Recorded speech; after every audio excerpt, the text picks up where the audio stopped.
My name is Victor Gnarly. I'm a former visual effects artist for Cartoon Network and Adult Swim. I worked on shows like Moral Oral, Robot Chicken, and a bunch of other stop mo shows. But now I'm doing this, and this is like so much fun to be able to make stuff with you guys, collaborate with you guys every Friday. We'll just kind of hang out here for a couple hours and make stuff together. But I'm joined here with Rhapsody. Do you want to say anything? Hi, I'm Hi. here. Yeah. And also I'm joined here with Kinky and Ancient, but it's Kinky's birthday today, so we're gonna have some Hi. fun about that. Thank you so much for joining us today, Kinky. Thank you for having me. And then lastly, we're here with Ancient Chaos as well, community manager here at Midjourney. So thanks all three of you for joining us. I almost talked to myself in the third person there. But I'm just so happy to have everyone here that's already in the chat. We have a couple early birds that I recognize right off the bat. We got Reveille, Nexi, Gompasta, Tanner. We got Draxler, Hillgarden, Alistair, Lolo Soon, Snoopy, Bert. Let's see who else. Celeste, ooh, Humanity, and let's see who's popping in here. We got a couple new. Enid's here, yay! All right, awesome guys. We have a really great group here today, so it's going to be a lot of fun making stuff with you guys. Be sure to join the room, the chat room that we have here to be able to make stuff all together, because we're gonna be give you guys a couple of little challenges, including I think we should start off one with for Kiki's birthday here. I have a Yes. Rhapsody came up with a really fun one, which is make a last minute gift for Kinky. Like you just found out that you have the party to go to, and you have to pick something up on the way. Right, Something like like that. I would like a half-used box of tissues, please. Perfect, perfect. Yeah. My partner grew up very poor, and one of her favorite gifts was this is kind of sad, but it is what it is. It is she got a jar of cotton balls when she was 3 or 4 years old. And for some reason, that is just a fond memory of her playing with the cotton balls and whatnot. Like she got, she wasn't like deprived of gifts or anything like that. It's just that one specifically was like, I don't know why you remember that. It's like a last minute thing, kind of thing that they grabbed for her, and she's just has a fond memory around it. um, but I'm curious to see what last minute gifts you guys can come up with. Be sure to use all sorts of parameters and tools that will help you make this. We will be going over some of our favorites here, including you're going to see a lot of OREF, a lot of omni referencing in version 7. And you could tell that because they are inside the prompts here. It'll say V7, and then they'll have a little character icon next to the image there, and that just means that this is the OREF. And this is a chibi version of Kinky that I've been using for well over a year now. So I'm very curious to see what you guys can do, and also feel free to make your own. We there's all sorts of images available on our Gnarly Studio server as well. So just to kind of demonstrate that for you guys really quick, you'll see links for it inside of VC text. But we have a server called Gnarly Studios, which is dedicated to storytelling with Midjourney and creating all sorts of comics and videos and stuff in a collaborative manner where we're all just kind of helping each other out to make stuff. And the big one is Spellbrook right now, but we have also a couple, including Demon Teacher and a couple other work in progresses that we're all making it together, and it's just so much fun to do. Honestly, like I hope to have everyone be able to come into there and offer their little bit to each production. But inside of the server, you'll find the character portal. And you'll see that there's all sorts of characters here. We have Kinky to start off with today, but if you do not have an original character yet, you're welcome to just go through this list and find one that speaks to you, right?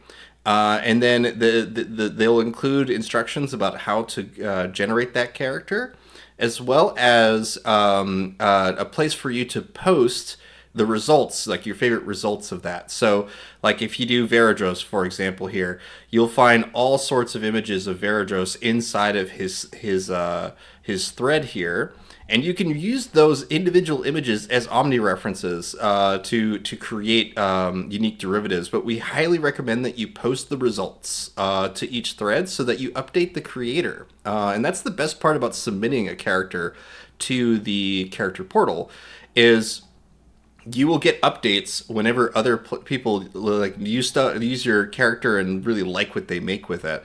And you can see some characters have a bit more of a fandom than others, particularly Kravis here, with over 277 additions to this character here. A lot of them are just talking and videos and frankly like shit posts occasionally. And I love Kravis so much. I love how he burns every wizard tower he sees. Like that kind of stuff is so fun. But feel free to take a character from the character portal and bring it into the Fantasy Friday room, and you'll be able to make some cool stuff with us that way. And if you do have an original character, we want to see it. We want you to either post it or just, otherwise hop in here and start making stuff with us. So let's see what sort of last minute gifts you guys can make. That's the challenge here. I see Snoopy doing a Molotov cocktail, which is great. Great. That's a wonderful gift to give somebody on their birthday. Just a flaming Molotov cocktail, being like, here you go. There's a time limit. Feel free to use it anywhere. I dig that. I see that we have a couple different walking squirrel dogs. Like I see a squirrel here that's a Chihuahua squirrel. What is this? A squirrel and a Chihuahua all merged together. That's fantastic. Noah. Squirrel Wawa. Let's see here. Squirrel Wawa. That's really cute. Yeah, anytime that it incorporates realism, like these toys, these figurines, it's always really cool to me because like these are oftentimes rendering like in a way that would be very, very hard to do it traditionally, right? So to see it just so easily replicated like that is super cool. But depending on your settings, right now this is I think working off of I don't even know how to read the omni-reference value on someone else's post. That's actually an interesting question. Because I am not seeing that here. Like if you look at the prompt that was used to make this, I can't tell what the omni-reference value is for AJR's post here. I think it's Alistair's. If it's not, it's default. Okay, so it's 100 for this one. If you vary that, particularly if you make it lower, it'll oftentimes kind of help blend some of the so it just shows it by default. Okay, cool. Good to know. I didn't know that. I'm learning stuff. I'm learning the occasional stuff too, guys. It's all good. But if I set that number to like, let's see here. Let's set it to something more like 35, like just a really low number. It's far more likely going to not randomly kick into anime for these like figurines and things like that. We may lose the character a little bit, but it lets us be able to give Midjourney more freedom to kind of fill in some gaps and do some stuff like that. So let's see what happened when I lowered the omni weight here. It seemed like it merged the squirrels and Kinky together, which is fantastic. So we'll see what this did here. A gray squirrel with an eye patch. Are you trying to make an evil squirrel? I'm trying to make my squirrel. Oh, that's right. Do you have a squirrel? Like, are you taking care of rehabilitating one? I do. I have a squirrel. Ooh. And she has one eye. Well, she has two eyes, but one of them's like white, and I think it's gonna come back though. Oh. That's cute. My partner's mother took care of a squirrel as well. Definitely not illegally harboring a wild animal in her house. But it was he fell when he was a little pup, and got severe brain damage. So he's one of those animals that can only take a left. That's the only thing he could do is just take a left all the time. Oh, like walk in a circle. Walk in circles, not really like his head spun around a lot, like trying to like keep the room from spinning, like that kind of thing. Poor little guy. But he lived a full happy life, comforted like a child. But if anyone's phone went off or anything like that, he would bite. He would just bite anything as soon as there was a loud noise. So definitely not a family pet. She chews, and my hands are an absolute mess right now because she doesn't know like how long her claws are. She's very personable, and she really shouldn't be as close to me as she is. But she's got one eye, and I went outside and I'm watching the birds really make a mess of her sister. So I'm not gonna send her out there with one eye and all those mean birds. Right, right. Well, that's really kind of you to do. Um, there's a really great image from Snoopy right off the bat here that they have included. This is so good. I really dig the there's no real errors with this image, which is something that I really look for whenever I try to think of like working efficiently with Midjourney.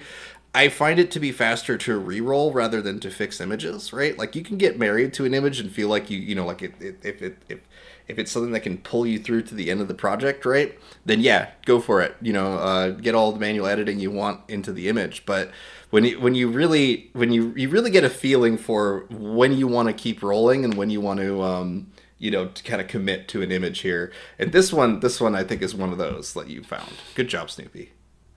Enid said, we had a bunny that did this and its head was permanently sideways. They said they always call him Snuffles. Oh. Oh. Oh. Let's see here. So, inside the room here, I want to see... Is there a fireman proposing the nameless?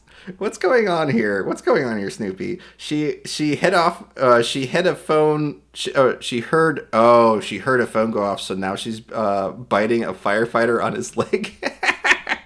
Okay. I see what's going on here. Let's see what else we got here. Ooh, I like this. It's not wearing the right outfit, but I am liking what Nixie's generating here with all these presents.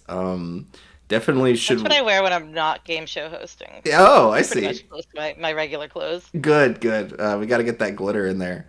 Let's see if I can kind of embellish on the red though, because I do want to see if I can do that. So she is opening her birthday presents with a birthday hat decorated for the epic celebration. She's on stage that is elaborately decorated, and her friends are getting ready to toast as she opens her towers of gifts. She unveils a fancy new microphone that fits her amazing style and grace. Ooh. Cinematic lighting with expansive views with prismatic and sparkle tone highlights. Wow, that's a prompt. That is a good one. There is let me see here. So I'll say that she is wearing I would describe this. Ooh, this. Are you ready? I tried to say ready, and it did Diality Rumble. Are you Diality Rumble? That's great. I'm Kennedy Rumble. Yeah, I mean, I want Midjourney never to change when it comes to that stuff. Like, frankly, like as selfish as that is for me, a lot of the kind of AI gobbledygook text makes me laugh. There's a video on my Instagram of where we used an image prompt with Rhapsody and Fran, where it was a Dutch shoe with the word "nope" written on the top of it.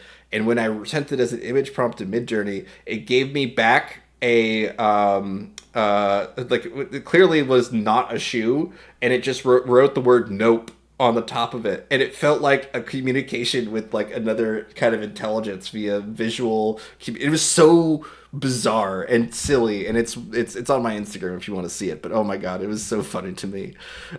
Just getting like, nope, I'm not gonna make that shoe for you. No thanks. Ooh, we have a really cool chibi style from Lolo soon here. The tissues. Half-used tissue box. Perfect. That's exactly what I'm talking about when it comes to last-minute gifts. I really, really like these profiles here, man. What are these? Let's give them a try real quick. Instead of doing this, let me get rid of this real quick. Instead of doing the red thing, I want to see these really quick. So let's do. I just want to write multiple comic panels first, just to see what it does.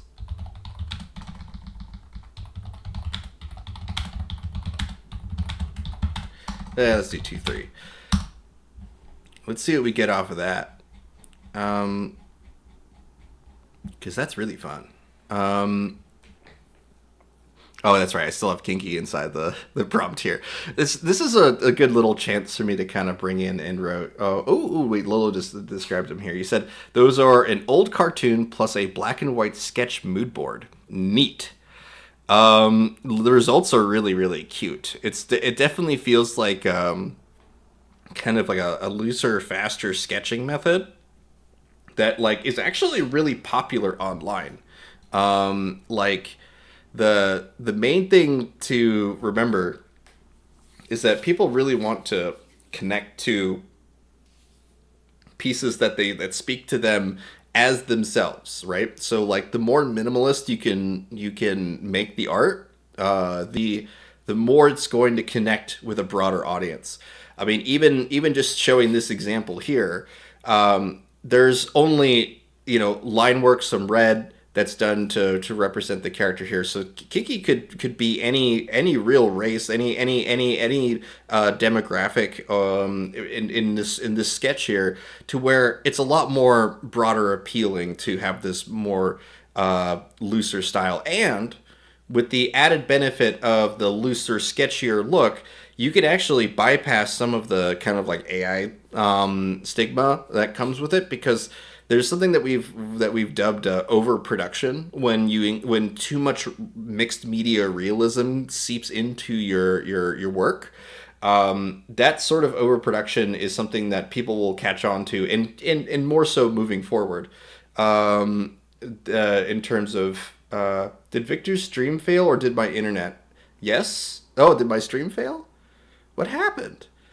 If that's true for everybody, let me know. But I wondered too. But okay, all right. So it seems like it's a mixed bag. It seems like it's a mixed bag with people. Okay. You could see me, but you can't hear me. It's probably Discord, guys. It's Discord being Discord. Don't worry about it. If you can't hear or see me, you can just drop and join back in.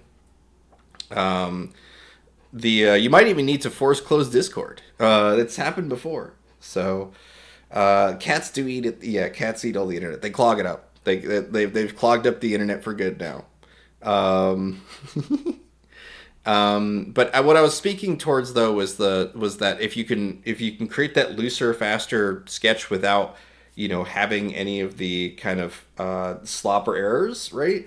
It is a great way to make work that people are going to connect with, because you can embellish on it. You can add to it if you need to, but you usually don't. You can just produce stuff right away. That could be a complete story here. So we have Kinky, for example. Here we could just tell what that story is. You could see what sort of results I got off of multiple comic panels. We can now say multiple comic panels depicting a red jacket girl opening presents, and we could keep going and going from there until we essentially reach some sort of arbitrary limit of the understanding of what we want to accomplish. In which case, we start to bring in different editing tools to combine these results. You can use Photoshop, but there's now a layers function in Midjourney, which is super handy for building this stuff. And you might hear my cat occasionally. She's definitely going to be screaming every once in a while, but I'm probably going to feed her in a minute. And that way, like, just know that she's very old, so she just interrupts my stream sometimes. My bad if that irks you at all. Um, but you can see here we now have multiple panels of Kinky's. Okay, I better go feed her. She's really letting me know that she's hungry. So I'm sorry, guys. Just give me a minute here, and we'll check out the stream here of new stuff that you guys got coming in, including this Molotov cocktail. I love this. This is awesome. All right, I'll be right back.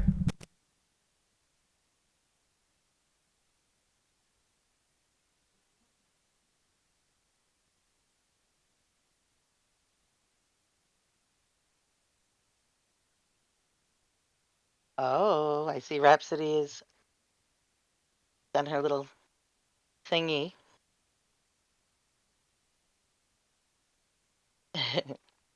I love that. What transition, right? Is that what it is?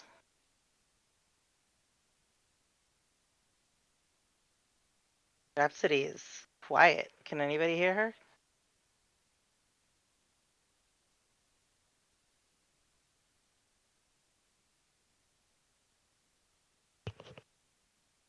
Can anybody hear me?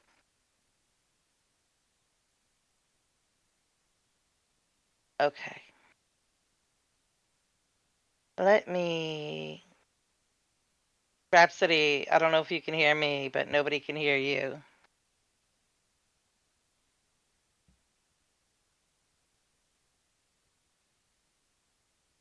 And I'm back. Sorry about that, guys. All right. Can you tell Rhapsody that nobody can hear her if she was talking? Oh, I'll ping her.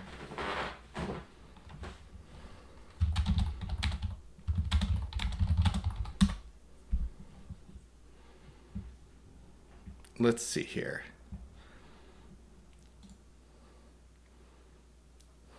And she says, "I am gone" on her end too. This is a rough day. This is a rough day for Discord streaming. Solar flares, man. Yeah, and things broke. Yeah, Ancient saying everything broke too. Oh wow, solar flares. You can hear raps, but I can't. Okay, okay. This is all sorts of broke. Oh wow. I'm getting pings left and right, going like, "What's wrong? What's going on? Why aren't things breaking?" I'm here for the epic tale rhapsody. Oh man. Because it's the anniversary of my cursed birth that I crawled out from under the rock that is my mother. Interesting. Do I need to close Discord? This is the first time I would have to do that. Um, all right, let me do that. I will. I'll close out of my stream really quick, and I'll see if it's on my end.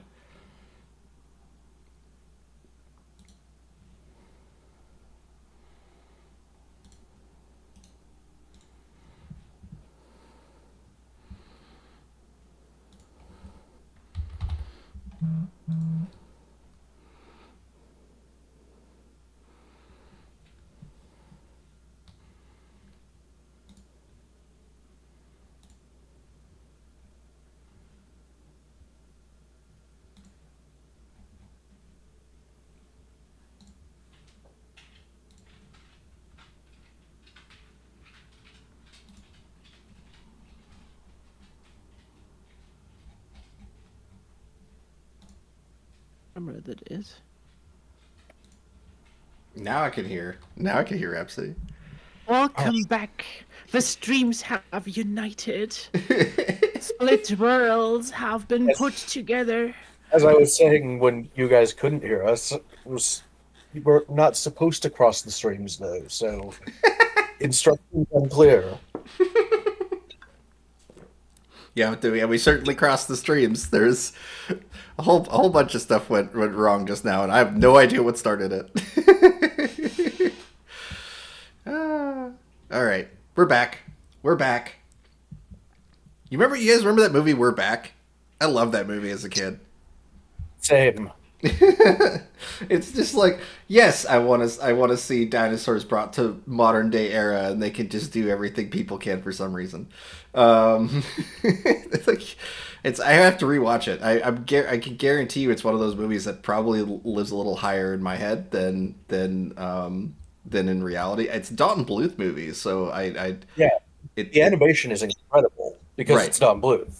exactly. I've seen a few reviews of it in recent years that are mixed on it, but the animation absolutely holds up.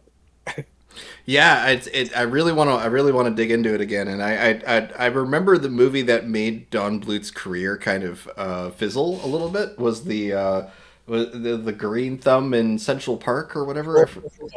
I'm sorry, That was A Troll in Central Park, A Troll in which Central Park. was one of my favorites. Yeah, right. Again, great animation, Hmm. but yeah, plot not so much. Yeah, it was a fiscal failure, if I remember right. Like it did terrible at the box office. Even though it wasn't that bad of a movie or anything. It's just because no Don Bluth movie is bad.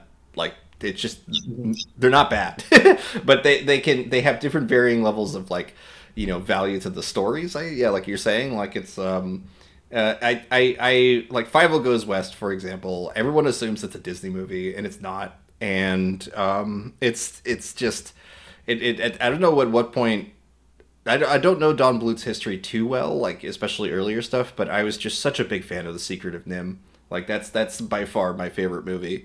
In terms of animated movie, my favorite. That's certainly my favorite anime movie. So Don Bluth owns that title in my head. Um, let's see here. All right, we're back at it now. We're back here in the fantasy room. We got some fun stuff. Nameless going hard on these Molotov cocktails. I wanted to see. Ooh, we got the gifts here. Look, oh, these cakes. Yes, that is awesome. The cakes look like they're made out of So yarn. pretty. They look like they're made out of yarn. Like you could almost like unstitch them. It's like you instead of like cutting them open, you pull them out, and it's like a sweater. I would still eat them. Yeah, there you go. Little squirrel Victor, you dude. should make this one this little one my new icon if you The- ever get a chance. oh, this one here, right? Yeah. Okay, cool. Let me make this one here. All right. Let me grab this. Copy image I URL. like it. It's a good I one. guess I probably shouldn't have to have a present in my hand all the time though. Yeah, I mean, we would either have to like prompt that out or whatever pretty consistently, but it is one of those things where I do really like Lolo's profile codes for those sketchier, faster art style.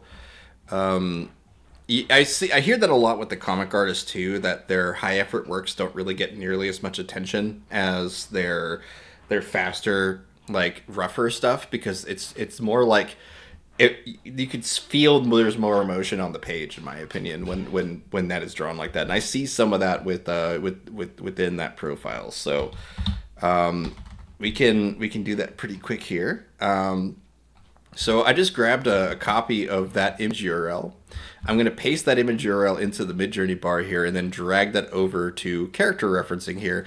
But if you do not see Omni referencing, that is because you're on an older version of Midjourney, most likely 6.1.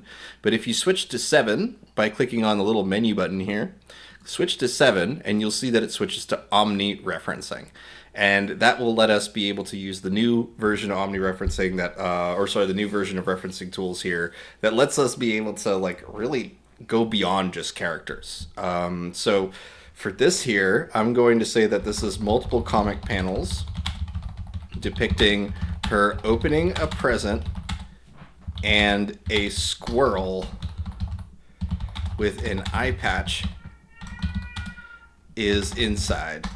By the way, my cat just screamed because now she is full of food. She screams when she's hungry, and then she screams when she's full of food. It's just the cycle of a 21-year-old cat. Okay, so I'm gonna hit. There you go, mood. Yes, exactly. So now that we're using this new one, we'll see what comes out here, as well as from you guys some of the other stuff to see. Multiple comics depicting a pirate squirrel on a seabound adventure. The squirrel has a pirate outfit. This is from Reveille. I love this. This is awesome. I love this the expression on the squirrel here too. That's awesome. Like I always feel like I gain the most from the compositions, like the variations in compositions with the multiple comic panel prompt, because it really lets you see the same character from different tropes, like different expressions, like whatever would be its best guess of the neighboring panels of the one that you're referencing. It's incredibly useful because it basically gives us like a social average of all the other comics that are out there and gives us an idea of, okay, no, this is most likely what would follow or come before the panel that you're prompting with. And it's just so much fun to use that, like to just go into it and keep an open mind about like what you're going to get out of it, because it could help you tell its own unique story as opposed to just the one that you've written. So Here's what we got using this one as a reference. She opens the present and finds the squirrel with an eye patch. It's certainly true. That's exactly what happens in this one here. We have a couple different ones of her like looking down and seeing. And this one, like the gift is like a paper, like just like a almost like it would be a portrait of a squirrel maybe. But I think one of these works really well. At this stage, whenever I have a result that I like I like the bottom two ones here. It doesn't make sense for us to get into the editor because the editor is going to always be the external editor for now. It is something that I hope to see, new versions that lets us be able to use a native editor. But for now, every image is technically just the same as if we grabbed an image off the internet and then ran the external editor on there. So the first thing I want to do is try to take the most advantage of version 7 that I can. And that means doing variations and upscales. That's essentially the two main tools that we have access to outside of the external editor for in-painting. So first thing I do is I run a variation subtle. And then if I do like what I'm seeing, but there's only like minor issues, like maybe some of the line art is a little wonky or I'm not 100% happy with it, then I will do upscale creative to kind of see if I can get a better version of the image that I have. Upscale subtle is really only if the image really, really is final for you. Like you're really happy with it. You want it just brought up to a higher resolution. I'll use upscale subtle for that. But for any instance where I'm seeing any kind of like wonky fingers or weird line art that that doesn't connect well, that kind of stuff, I'll use either upscale creative or variation subtle to kind of give us some more options for that. So here's the variation subtle on these results. So I'm mostly looking at the like I like this one. This one's really cute. I like how he's looking forward, but it's more like a fox as opposed to a squirrel. And you can see just how varied even subtle is going to do. Like it's in terms of extra hands, extra body parts, that kind of thing. You're definitely going to see plenty of them, but you want to find the ones that speak to you, and then upscale those after a couple variations to make sure you're happy with it. So like I like this one a lot. It's almost like the squirrel is checking in on the present with her. This is really cute. I like it. Now I would probably want to refine some of Kinky's prompt here because she is just wearing a beanie and a scarf here, which doesn't match the character design. If you notice, the character design is it's a bit more Mrs. Claus with a little bit of a witch mix in there as well. So it is something where we might want to prompt for those things in order to get more results like that. But for now, I want to work with this one here and just kind of show you what I mean by the upscale creatives. So I usually run this a couple times. I'm going to run it 2 or 3 times to see what we get out of this. And then pick my favorite of the 3. It's pretty rare that I have to render it more than 3 times to get an idea of which one is like the best quality for me.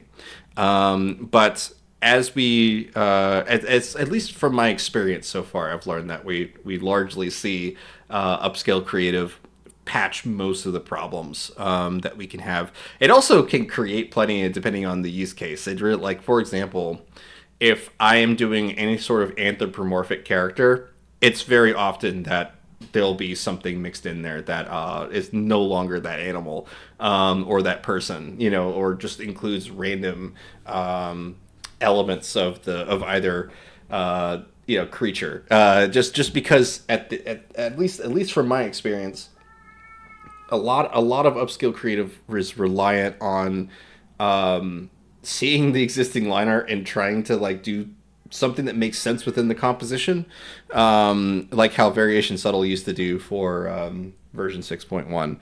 So let's take a look at what our results here with with upscale creative. It does help to zoom in a lot for these because you are going to be analyzing line art at this point. You're going to be judging between the 3 different results here. But I'm mostly wanting you guys to look at the squirrel on the bottom right corner at this time. Look at the mouth of the squirrel and how much it varies between all 3 of these results. This is the 3rd result, the 2nd result, and the 1st result. Now we have legitimately good facial expression on this first one here, but if I go to the second one here, we have both ears and a nice little smile here. I like this one a lot. So for now, my favorite is the second one. So now I'll check another panel.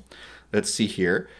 All right, this one is easily like immediately better than the other two because you can see the little paws are hanging on the edge of the box. We could easily color in the edge of the box here. So I will actually do some combining of results to really sell this image here.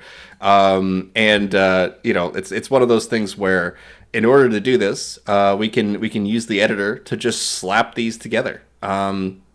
So what first thing I'm going to do is I'm going to open up a notepad here just so that I can quickly copy and paste both of these image links. I'll right click, hit copy image link to one. Okay. And then I will find the other one that I liked, which was this one. And I'm going to immediately hop into the editor here.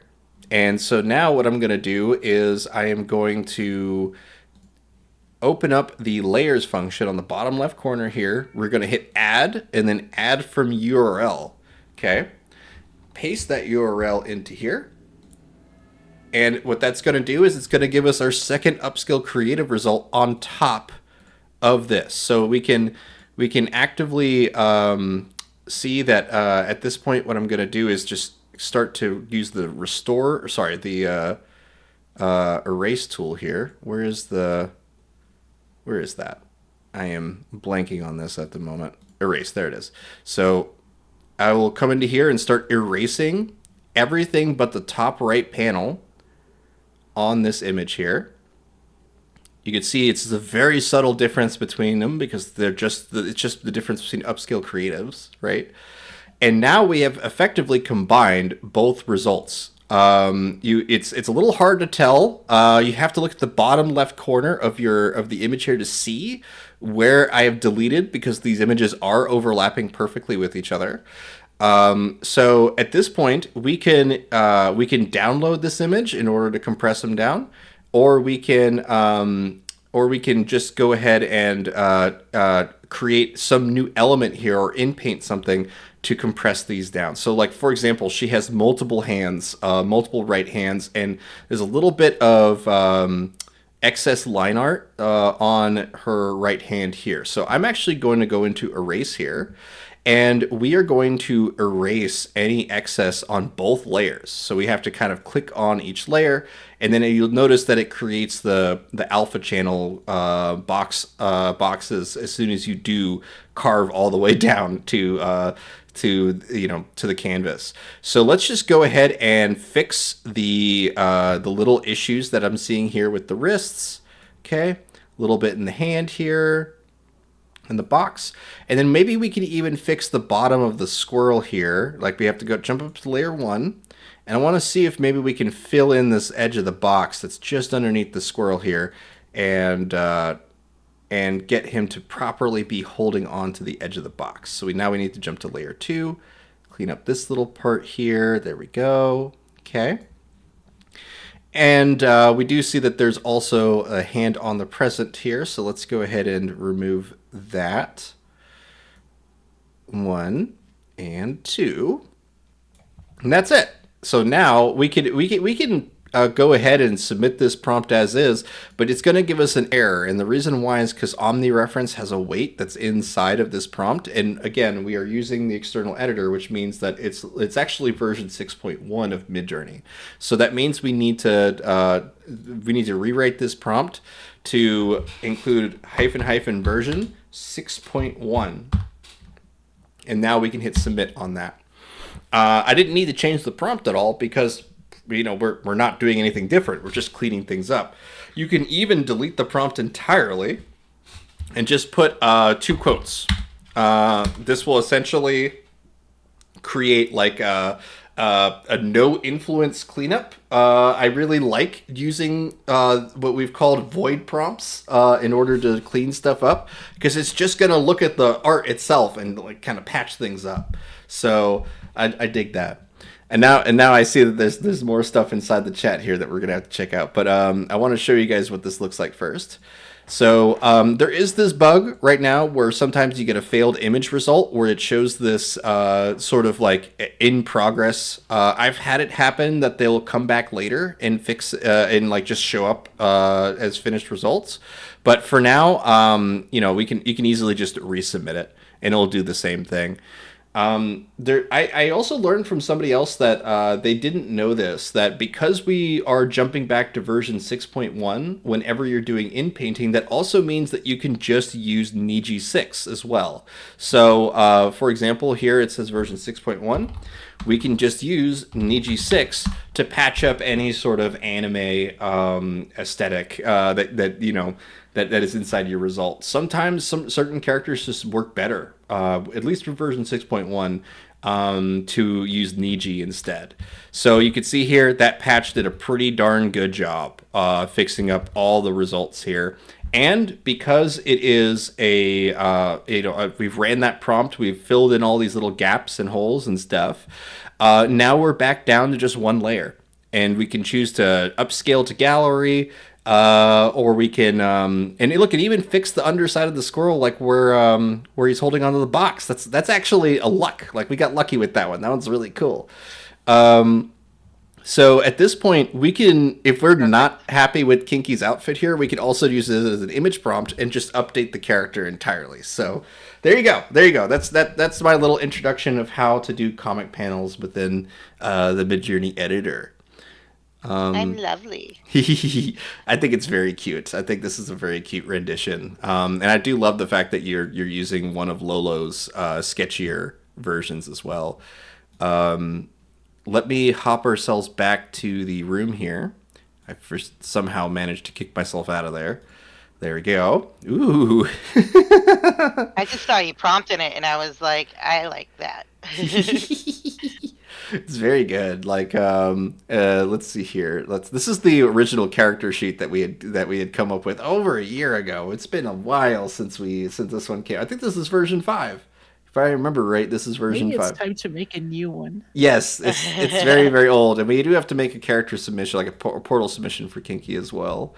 Because here's hers from the last image that was included on it was May of this month. The 7th of this month. So there's a bunch of new ones that you guys are welcome to dabble with as well. I really like this like high effort anime version of you though. This one's really cool. I'll go ahead and throw this one into the lot too.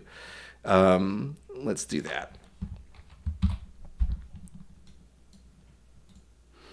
May of this month. Yes. that was my my brain just going haywire there for a minute.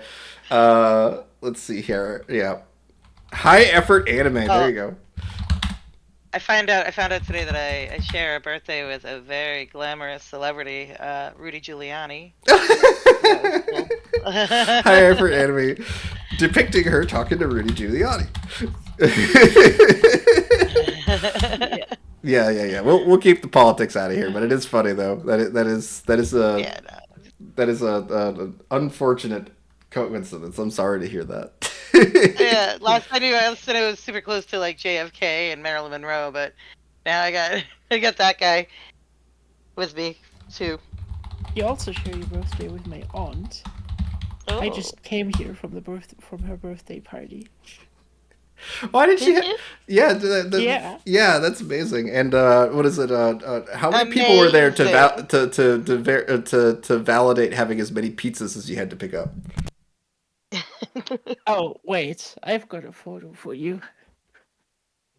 Please share it. I wanted to leave in time to get to the workshop here, and well, my lovely aunts had the brilliant idea to order pizza for everybody, just to keep the celebration going. So they did that. And where is VC text? There's VC text. And they ordered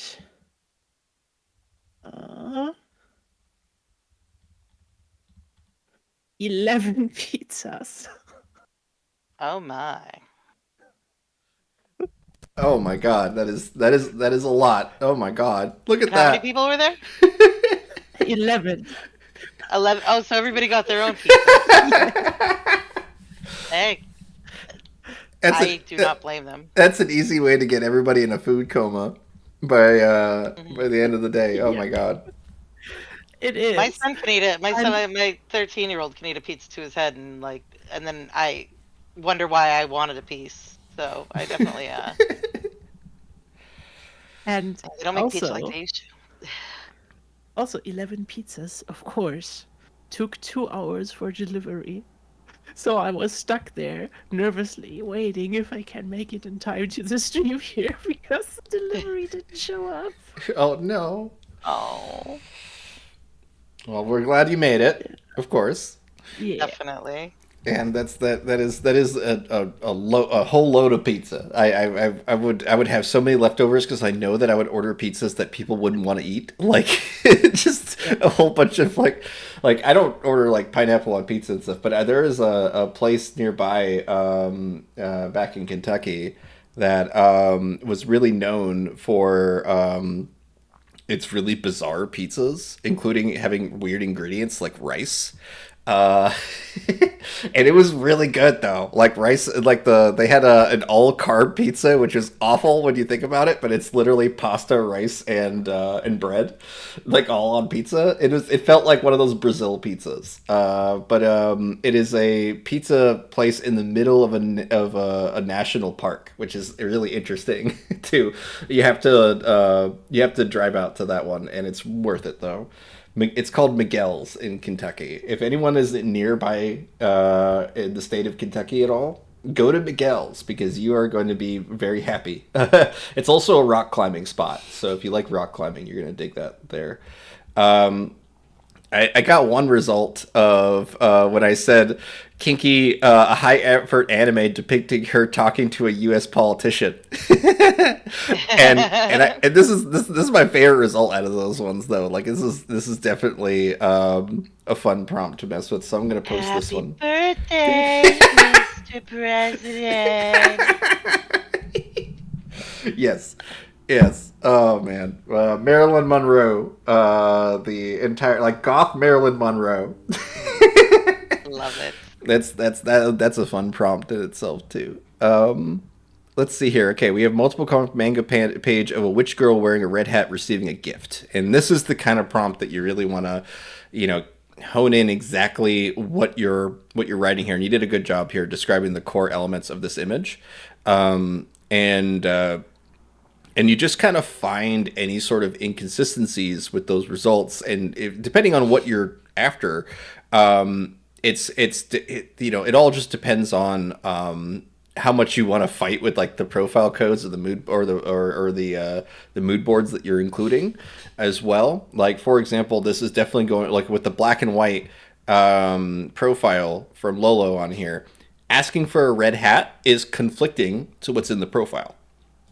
So if you reinforce that that's what you want, you can get it, right? But it is one of those things where by default, whatever's inside of the mood board is or the profile is going to very much dictate 90% of the results until you over describe what you want and what you don't. And look, it's Kiki with the 11 pizzas. That's amazing. That's great. Yes, there she is, just screaming at the top there. So one of the things you could do with this is we could hit use on here. I'm not going. This is from Snoopy, by the way. We have Rhapsody's picture of the pizzas as the image prompt. We have the omni reference of Kinky holding the present here. So I have an idea for you guys. There is one thing we can pull up here, which is the community fire pizza scene. Most people know this gag, but it gives us a composition to work with of a character holding pizzas, right? So we could take one of these images here and look at all these presents. Good job. Birthday overload, indeed. But we could take this result here, paste this into here, and just include it as one of the image prompts and see if we can kind of combine these two just with the image prompts alone. But then the omni reference is going to give us the character. So we're going to see here that this is going to be someone, or so, let's just say what was written here in the prompt with the comic panels here, because we got some good results from Gompasta here with the witch girl. Okay, wearing red hat receiving a gift. So let's go ahead and paste this into there. Witch girl wearing a red hat, carrying a stack of pizza boxes into the room. She is surprised by what she sees. Let's set the aspect ratio, and now the omni weight, I'm going to put pretty high. I'm going to put 225 on there at first. Anything above 500 tends to fall apart for character stuff, as we've learned. But I usually try 75 first. Yeah, you try real low first. We'll do all of them here. So there's a way you can use parameters as well, permutations. Thank you. It took me a second to get that out of my mouth. I'm sorry. But we're going to use permutations by using this bracket here. And we'll set 75, 150. We already did 225. So let's do 350 and then one at 500. And that is going to give us okay, fine. And 1,000. Min-max. We're going to go for that. All right. So we got 5 different permutations going on. And essentially, if every permutation you use is going to count as its own render, basically. So let's go ahead and hit enter on here and see what a variation of omni weights does. Off of just 225, we already got it. in terms of getting the girl that's featured into here, holding pizzas. Yes, yeah, we definitely did, and she's surprised as she enters the room. Like, it's about the understanding of context that's so amazing about version 7 for me. We get what we want when it comes to that. In terms of like the final art quality, the final like aesthetic and whatnot, that's largely based on your iterations and your upscales. So do not judge an image based on the first result. That's an easy way to get upset with version 7, frankly. But where version 6.1, you could kind of like bank off of good prompts and good profiles and stuff.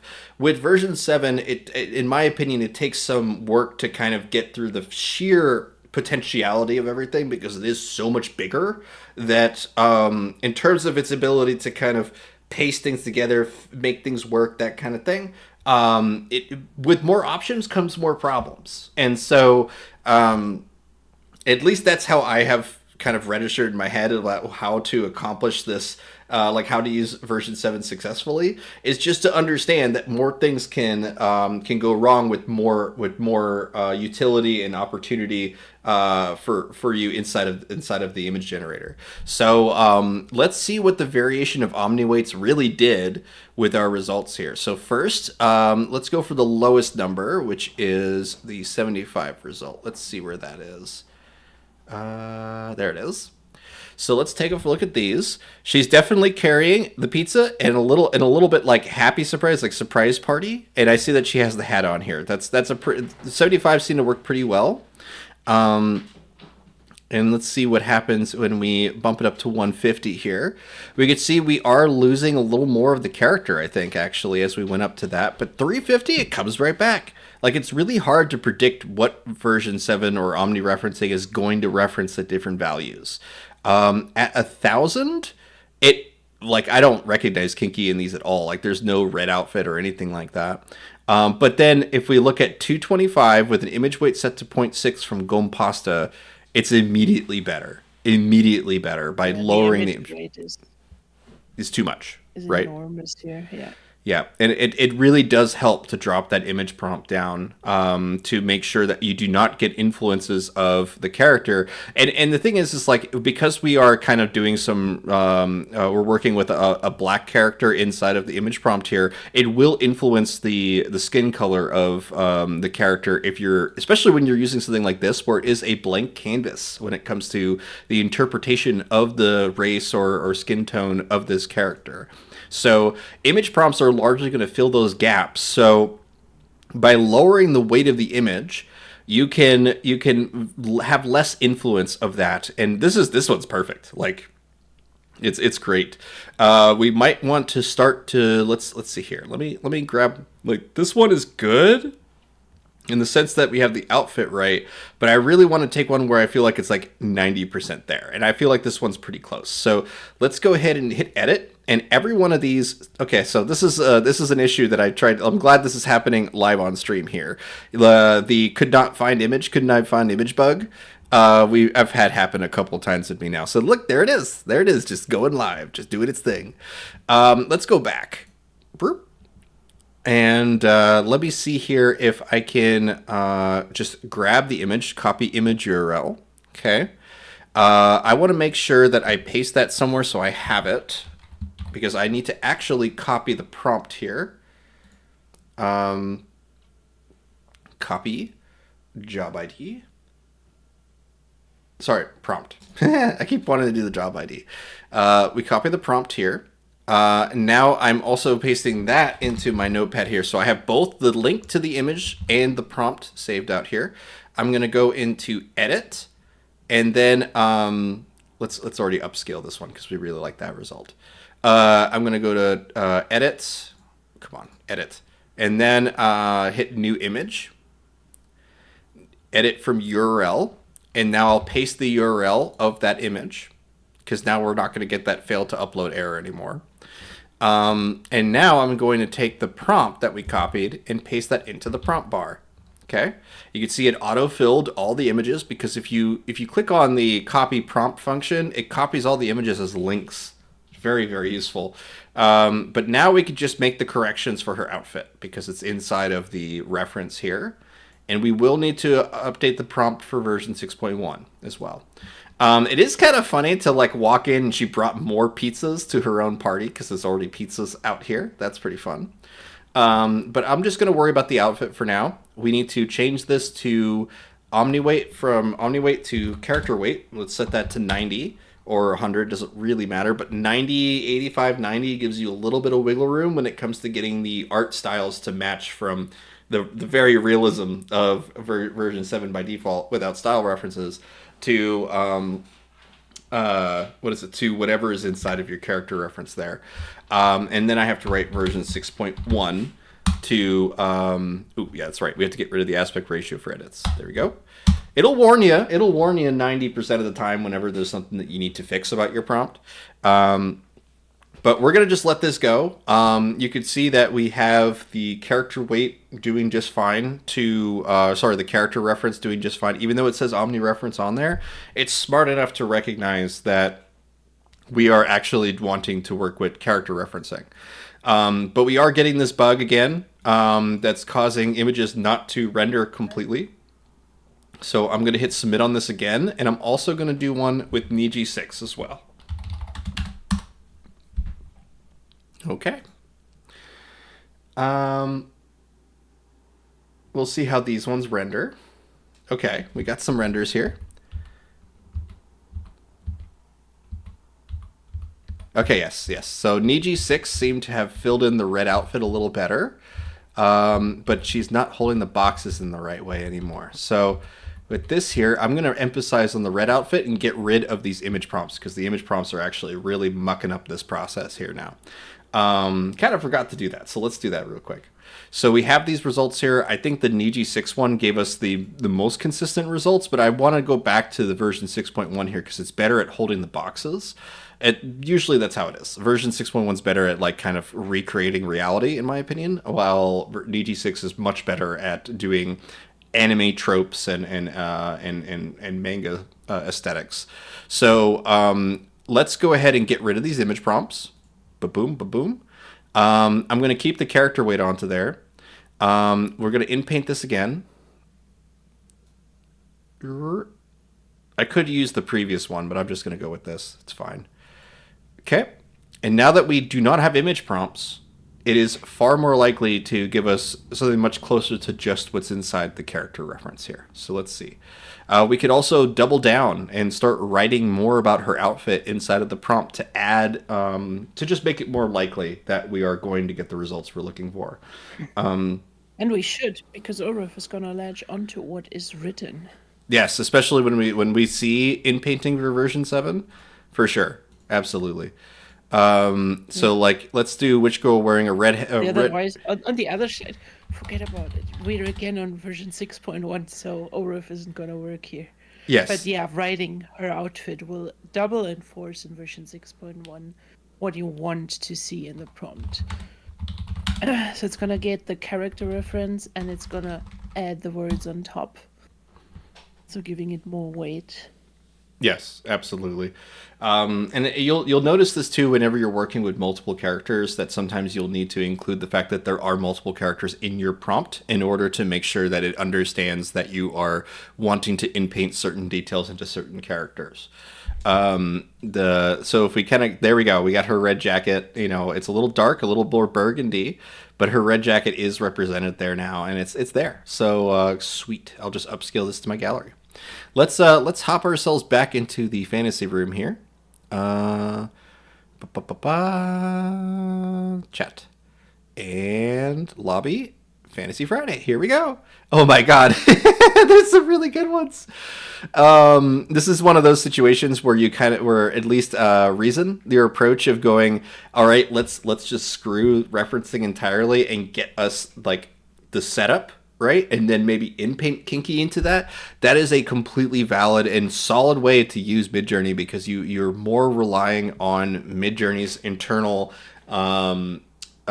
knowledge in order to create the image, which tends to make much higher quality stuff. Anytime we interpolate images, you're always going to get a little bit of, I'm not going to call it jank, but I'm going to say that there's a little bit of derivativeness from that. As you get a lot less of that whenever you're using just Midjourney. But there is a certain genericism that comes with. That's the trade-off, is that I don't really care what AI you're using, but if you're just writing a prompt and you're not using any images and you're just kind of saying, I want this in this style or whatever, and especially if you write some IP like, Marvel or whatever, you're far more likely to get a generic result, a result that people might eventually look at it and go, oh, okay, so that's just an AI generated image, right? If you want to be able to like say, I own this, I claim this is my art, like that kind of thing, I heavily recommend learning all the parameters and how to control those parameters, because you'll be able to say which parts are yours and which parts Midjourney kind of figured out for you, right? Nixie did multiple comic panels depicting an elegant singer performing for friends at her birthday celebration. She is wearing a sash that says "Happy Birthday, Gal." Cinematic lighting with an artistic angle. Scene is decorated with streamers, towers of pizza and cake. Awesome. I love how version 7 was able to capture all those elements that you wrote into there. There's obviously some elements that we are going to have to clean up, but I'm seeing the US flag in the background because you used this image of her, which is amazing. And so what I'm going to do is let's just do a variation subtle on this one. We'll see if we can clean up some of that line art right off the bat with that. But I'm loving these chibi pizza. That's so cute. Love it. While this one's rendering here, I want to take I'm late, Fungi Mancer says. This is his image, by the way.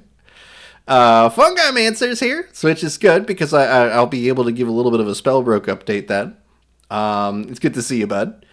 And so yeah, let's do that then. While we have some renders going on here. Where is this? There we go. While we got some renders here. What? Sorry? Fungi Mancer, you're late to a birthday party. We can grab a last minute gift for Kinky. Yes. Be sure to grab a last minute gift for Kinky. It's probably going to be some mushrooms that you picked up on the way. But I demand mushroom gifts. Yes, and what is it? Let's see here. Oh my God, Reveille, what are you doing here? I'm really liking these more full body versions of her. These look really good.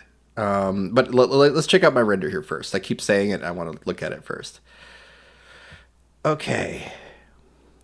So we're still getting some squishy faces here on the top right, but in terms of the ones that I do like here, I like this one the most because it's mostly clear. In terms of understanding the pizza and cake in the prompt, though, it's this one. So what I'm going to do is take this result and I'm going to upscale this 3 times, upscale creative, and we'll be able to see if we get any adjustments to, like, for example, the fact that her elbow is non-existent, or her arm is non-existent after the elbow. Stuff like that, I want to see if it can fix. And these are so cute. This is like almost like Canadian. Like, I don't know why I feel like this is a Canadian version of Kinky because of all the snow, probably. But it is very cute. I love this. Around Christmas time, definitely pull this one back up. Let's see here, and there's plenty of fun stuff from you guys already. So let's go ahead and now grab the announcement for today, which is that I have updated the Spellbroke comic series that we've been working on for what, like over a year. It's been a fantasy series that we've all collectively added on to, and it is so much fun to start to see that your all stories are coming together into, like, these linear narratives. There's a couple other ones from other users on our server, but on the Gnarly Studio server, you'll find a WIPs, or a work in progress, forum, which is where you can post your projects that you're currently working on to let other users hop in and help you out on your project, your film, whatever you're doing. You're fine to post it. And what we have here today is comic.spellbroke.com, and I am going to link that for you guys here inside of VC text. So paste that here. There you go. You're welcome to check it out on your own time. But the main addition here is that we had this interaction between Brecky and Fungimancer. Or Fungalmancer, whichever is the right one. And because I remember that you said that I misheard that one, so it's probably Fungimancer, not Fungalmancer. But I really love your sloth character here. It's a super fun character. But if you continue past the little fantasy web series teaser logo that we have here, you'll see that I continued the story. This is all thanks to omni-referencing. And what is so cool about this is that we were able to take each panel one after the other and be able to make this almost in real time, in the sense that I was able to go, all right, the next panel does this, the next panel does this, so on and so forth, until we got all the way through it. And I am just so impressed with the results that we got here. But each one of these panels is a real amount of labor that went into making sure that we cleaned up every detail, all the continuity, all that kind of stuff was something that took over a week to do as a group. We had multiple people, especially I Troll For You and Agom Pasta, really like going ham on notes in order to make sure that I made a quality product here. And there's just some really fun stuff from these results here. So you have the story of Brecky running away from this monster that she perceives, steps on a rock, and then trips. And I'm still open to like making new additions here. I originally had some text bubbles for a little like side joke, which didn't really land very well. So ironically didn't land, given she's about to fall and hurt herself here. So maybe that's appropriate that the joke didn't land. But I have it now as a blank, just as a surprise moment of when she trips on the rock. And this is really where you see omni-referencing going hard in terms of like what we are able to do with it now. We can say, hey, I have an image of her tumbling in the air, and that we did that with the spontaneous levitation prompt. Her tumbling in the air. Now give me her about to fall into a bush, and it'll be able to do that. It'll be able to recontextualize what's inside of the image and rotate her around and put her into frame. This is mostly used on the next page, where I started off with this image here. I already had an image of, sorry, this image, the bottom one here. I started off with this image here of Vic looking at this golden bush that is shuffling around, and then I said, hey, give me a distant shot featuring a castle in the background, like that kind of thing, with a peasant village surrounding it, and then I built up the whole castle around it. It basically was able to do all this just off of this bottom image version of Vic here. It's just so much fun to be able to use Midjourney in a whole new way. As soon as you do have that solid Omni reference, you can take that and just go ham for sure. But now, if we continue on with the story here, he hears some rustles in the bush. And then Brecky breaks out of the bushes, and you could see that I did a little bit of puppet warping on Vic here to make his arm sort of surprised, as well as make his hair pop forward a little bit here.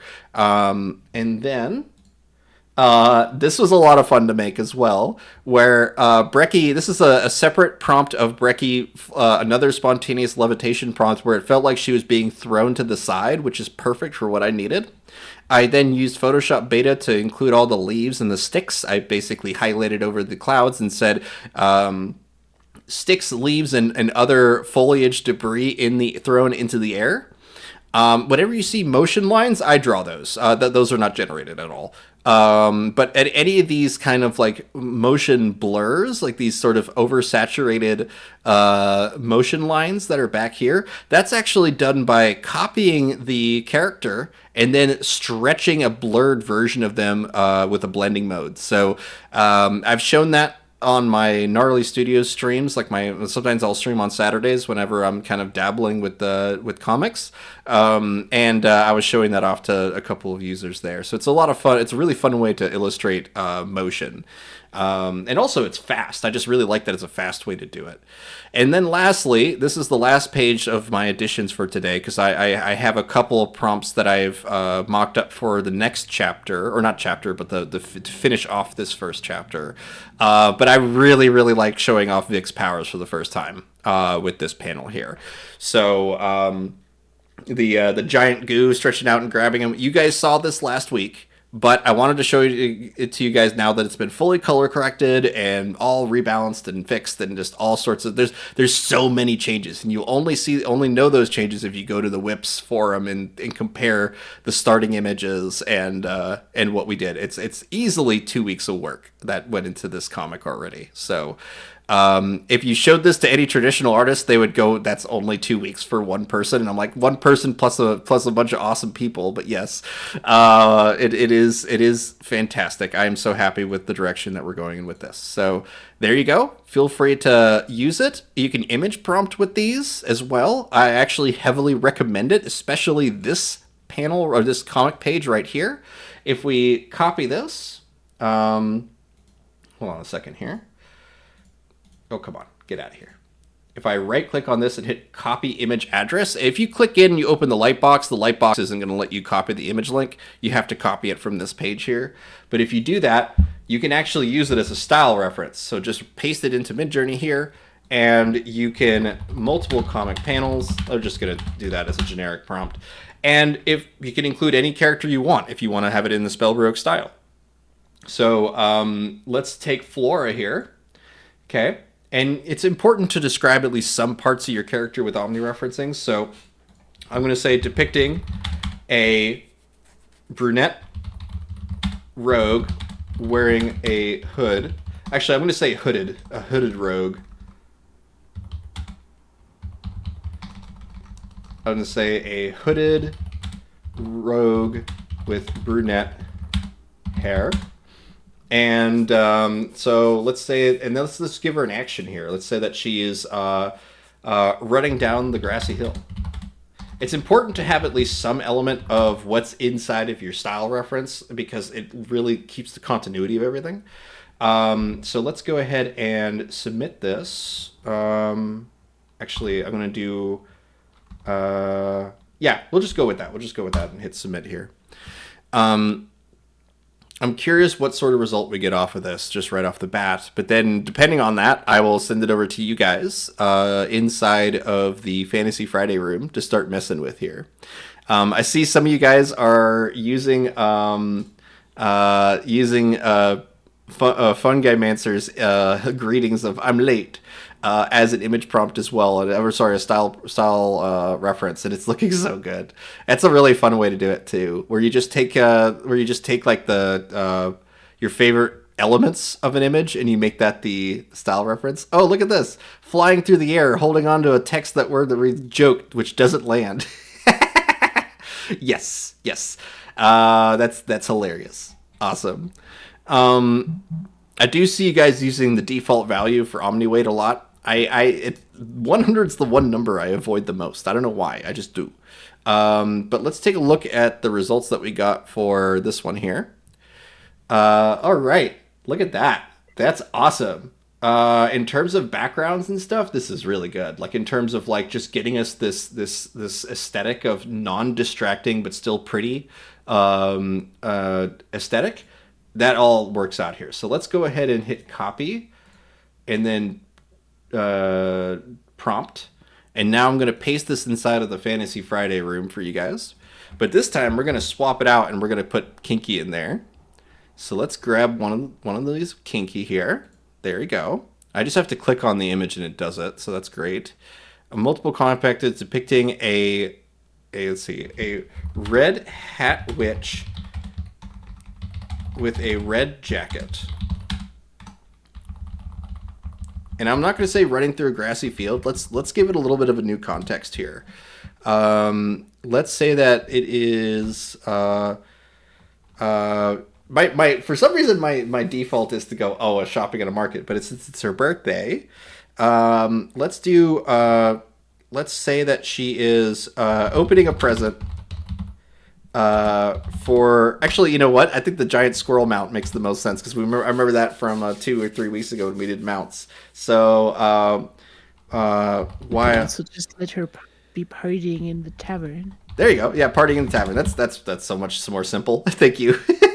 For the red jacket, partying in a tavern. So we'll see how that one comes out. I put an aspect ratio of 2:3 to kind of encourage the comic panels. But I wanted to show you guys what happens when we both encourage and discourage comic panels within a style reference that includes them, because that does have an effect too. So let's go ahead and hit use on this. Instead of multiple comic panels, I'm going to say an animated fantasy film and make sure that the aspect makes more sense for a film. So that will be AR 16:9, because you do, like, at least my theory behind prompting stuff for Midjourney is that you really want to prompt for whatever your final product is, right? Like if your intention is to make storyboards, then prompt for storyboards. But if your intention is to, like, you shouldn't be thinking, oh, I need to make storyboards and then convert those storyboards to higher res versions with full color, and then crop and position those to be 16:9 like aspect. No. The real way to do it, in my opinion, is to work in reverse. You are trying to make the final images and then retro engineer whatever it took to get there to embellish on that. So if you see here, out of the results, these multiple comic panel ones are pretty fun and really consistent. We're getting some really nice consistent results off of these here.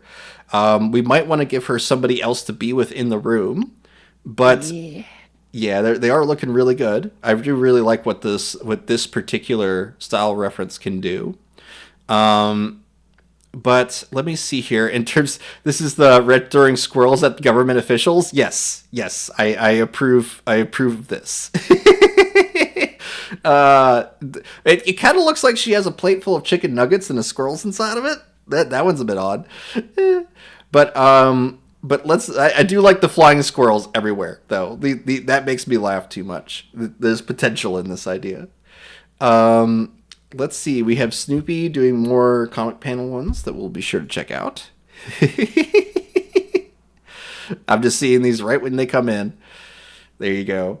Lots of grain everywhere. Lots of peanuts. Oh, this one's funny because it's like the squirrel just cannot stop jumping in all the grains of whatever that's here. Like she had a squirrel on her shoulder when she went inside the shop, and then just the squirrel is causing absolute havoc inside of the store. That's what I'm seeing here. It's exactly like real life. Right. So like if you were to take this, right? This is an example of me being inspired by the imagery, but the imagery doesn't actually say that. Like there's a squirrel butt and face here, but I'm not like the act of jumping from container to container to container of these peanuts or whatever. That's not actually illustrated. It's just floating debris in the air. So I do want to show something really quick, which is how I embellish on moments like this.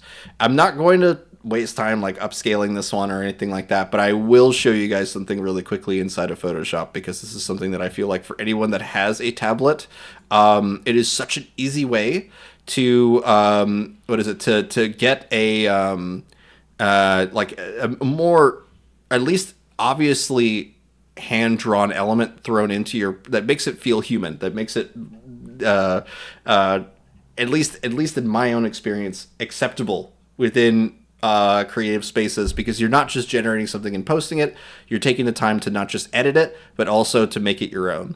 So what I'm going to do here is I'm just going to open up the Photoshop here for you guys. Just want to show you guys this. I have copied the result here. This is not upscaled or anything like that. So if I zoom in a little too much, you'll definitely see some pixels. But the only thing I'm going to do is I'm going to grab the pen here, and I'll grab it, put it to something pretty small, like 4 or 5, something like that. This is pretty good. And let's just grab the white here. I don't usually like working with extreme black or extreme white because it tends to be a bit jarring on the eye, and you get way more creative options when you do not use black or white. But for contrast's sake, I'm just going to show you guys this in white. So we want the squirrel to go to end here, okay? So, like to end right here. So that means that I'm going to jump the squirrel with motion lines like this. And then we can do another one here. And I want to be considerate of what art you are covering up, because if you cover up too much art, it's really obvious that you are taking someone else's work and embellishing on that. I cannot draw this arc right now. Oh, come on. There we go. Because, for example, if I were to have her jump in front of the face of the character, it would block out like the effort that was done to make her look cleanly here. So like this is not true for everybody, but what I tend to do is I tend to find whatever's the kind of like the most seen or repeated element of the comic in the page. So if we look at the whole thing here, we could see that we could see her her collar in all of these images except for the ones where she's looking away. So I'm crossing them in front of the collar because we've already taught the audience this is what she looks like, this is what she's wearing. If I was to just introduce like say like her earring, like if say she was wearing an earring on only one of these panels, then I definitely do not want to cross in front of that earring when it comes to this the introduction or like the next panel there, because we just have not established it enough for the audience. So I need to fix this arc there really quick. I know that this is just for temporary, but I cannot help myself. And get us a little bit of a cleaner arc here. You know what? This is what I'll do. I'll be really lazy about this. I'm going to just copy this arc that I already made that I'm happy with, paste that, and move it around. There you go. Easy peasy. Do not rely on there's a really great image actually, or sorry, a video on Instagram of the duality of cartoonists, right? Where they show one cartoonist using vectors to just quickly draw a box and whatnot, and then there's another one where he's just like panic drawing lines, like, and he keeps deleting and redrawing them and just trying to make the perfect thing without using like shift or whatever. And it's too funny. It stresses him out way too much to draw lines, and I would say that's pretty accurate for me. So what I'm going to do here, though, and what I wanted to emphasize, is that if we now combine these together, these very simple lines, we can then duplicate it and then make a inverted version of that And you'll notice that it doesn't look like anything's different at first, but now we just move it a couple pixels using the arrow keys, and we can start to embellish on the motion that's here.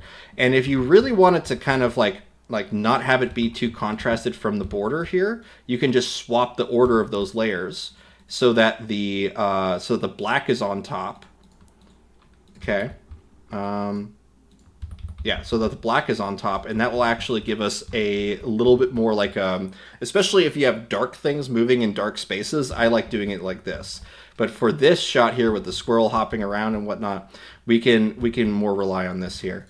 So now it's a matter of text, right? Like we would just say hop. And I'm using a text called, I think this is Beazle. Let me see which one this is. This is Blambot Pro. And Blambot is good. It's good for what I'm going to be using for the fantasy series, but it does have one problem, which is sometimes it creates these P's that look like D's. So like I'll go in and I'll draw a little extra of the tail there, of the P, just to make it so that it's a little more obvious that it's a P, because it doesn't look like one to me. And then I have to go in and make the hop look right. There we go. That's better. And so I will come into here, make this a smart object, and duplicate that. Oops. There we go. Hop, hop. Okay. And at this point, and now that I have these two here, I can do the same thing. I can duplicate this again, merge that together, invert this, and then pixel move these around until the word hop is a little more bolder, a little more poppier from there. And there you go. We have at least the foundations for the motion blur that's here, or like for the motion of the squirrel jumping from container to container. I think this is really cute, actually. I don't know what you think, Kinky, but it's I think it's pretty cute. To see just chaos inside of like how like I love it. Texas Roadhouse, right, has the jars of Yes. peanuts. Yes. Now imagine you brought your squirrel into a Texas Roadhouse. That's what Now I kind of want to. just for the views, just to get your internet clout, be like, I brought a squirrel in Texas Roadhouse, and I can just see the Instagram or TikTok text on top of that, and it's just you carrying the squirrel in and just jumps off. I can totally see that, and just chaos ensues and police get called on you.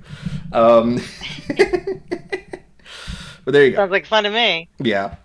Okay, so there we go. That's a little demo there of just how I do quick motion lines in order to kind of flesh out ideas.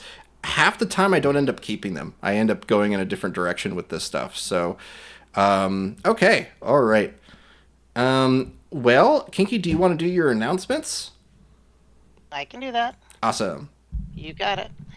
All right. Hello. This is your Kinky Minute. I am here to talk to you about prompt battles and let you know that there are other events besides prompt battles too. If you take a look at the calendar that you see at the top of the server, or even the one that I'll put in the chat in a moment, they happen throughout the week and they're really fun. And we like to find out from you guys what you want to do. So this week we did an event where we usually have 2-sentence happiness on Fridays, but generally it's just us prompting a bunch of dad jokes, listening to lo-fi, and having a great time making animals. But this week, what we did was called 2-rhyme happiness, and it was the idea of one of our friends, Eunice. And what we did was we had rhyming words, and play and stay, and we would write short little poems or stanzas or even just a quick rhyme. Of course, I'd like to stay, but I've got a game to play, right? And then we would put that into the room where we were prompting and see what came out. And then, there's a little bit of time there, so you can actually prompt what you saw the prompt looking like in your mind too, and take some time to carefully craft it. And then we move on to the next one. We are still coming up with the format for 2-rhyme happiness. But now I want to talk to you about tomorrow and Sunday. tomorrow and Sunday we play a little game called Prompt Battles, and it is 8 hours each day of the weekend. One is early, one is late, and we do that for 8 hours, where we prompt for 10 minutes at a time the idea for a challenge from somebody before us, somebody who won the round before us, and whoever puts their image into the poll unit after we do the challenge for 10 minutes. I'm having trouble getting these words out. We all prompt the challenge for 10 minutes, then we put it into something called a poll unit. And the poll unit is a completely anonymous way to post your image and vote on the image. And whoever wins gets to choose the next challenge and gets a free fast hour. And there are tons of ways to win free fast hours with prompt battles. And not only that, but the people are sweet, kind, and really, really nice. And I hope you join us. At least one of those days should have some sort of hour or so that you're around to play. We play on Saturdays from 11 a.m. Eastern to 7 p.m. Eastern. And on Sundays, we go from 11 o'clock a.m. to 7 o'clock p.m. I'm going to put those links in the chat for you, and I hope you join us. And welcome to your new addiction. Thanks, guys. Awesome. Thank you, Kinky. Yeah, no, definitely join prompt battles. 100% worth it. Lots of really great ways to learn how to think out of the box. I guess for today, think outside the present box. So I definitely want to dabble with you guys a little more on what we can do for each other when it comes to making stuff together. I do want to also put a shout out to Lolo Soon for his 3 million Reddit comic that got shared by the moderators. So if you go to, in fact, let me do this in a different window first, just in case, because it's Reddit. You never really know what's on Reddit until you go to Reddit, and so we're just gonna click on this first here. Okay, so if you go to Reddit, if you check out the community highlights, you'll see that his is the third one here. And there you go. He has been he's this 3 million subscriber special. And I'll go ahead and post that directly for you guys here.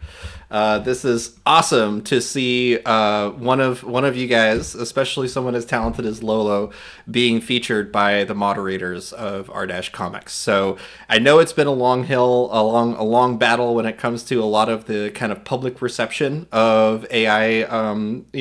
What's the difference between a low effort or high effort image, like all that kind of stuff. We've gone through the gambit of argument and negotiation with various different people to make sure that everyone can have their work represented. So there was a rule change in terms of the moderators here. So if you look at the rules here on the right side, you'll see that there's been a new amendment to Rule 9 here, which is no fully generated content. And you would think that I would be like all up in arms and angry about this, but I'm not, because there's a lot of really low effort ChatGPT garbage that gets sent to r-comics, and it finally got to a boiling point after 2.5 years of me warning them that this was coming.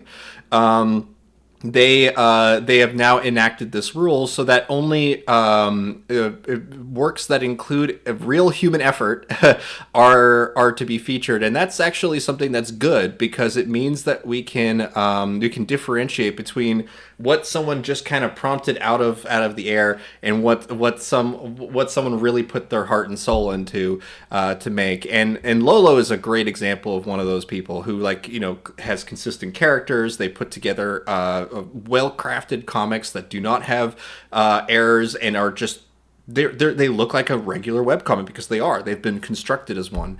So I am so happy to see us not as the exception, but as the standard of what you can do with AI inside of art spaces. So thank you so much to Lolo for submitting this. This is awesome. And you can catch more of their work here on the subreddit r-comics, or you can go to their own subreddit here, Soon Comics, to see their entire collection of comics here. So definitely go check them out. Yeah, go from there. All right. I'm glad I got your shout out there, Lolo. So let's see here. Let's hop ourselves now back into the Fantasy Friday room here. There's I want pizza, not gifts. This is cute. It's the idea of there being a microphone in the middle of a pizza plate is it doesn't sound sanitary. Imagine you're doing karaoke and you're like, I want the pizza, but people keep spitting all over. I would not want to eat that pizza. There's some really fun stuff from you guys, especially plenty of cat girls as well. Karaoke pizza. There you go. Yes, this is super cute. Whenever you try to merge characters together, you can do it pretty easily with omni-referencing too. If there's kind of like a scene that makes sense, it helps a lot. So let's see here. We have some fun stuff with Fun Guy Mancer's OREF here, using the one of the Spellbrook pages. If we were to just kind of slap Kinky inside of this results, then we can basically merge these two characters together and make a Slap me shirt. around. I'm totally okay with it. Yeah, I was about to cut myself off and make a joke about that, but I'm glad you did it for me. I'm into it. There you go. There you go. But I was gonna say that me with the microphone inside of my pizza is like me anytime I get food and have to say something on the microphone. I'm just like, that's how I feel.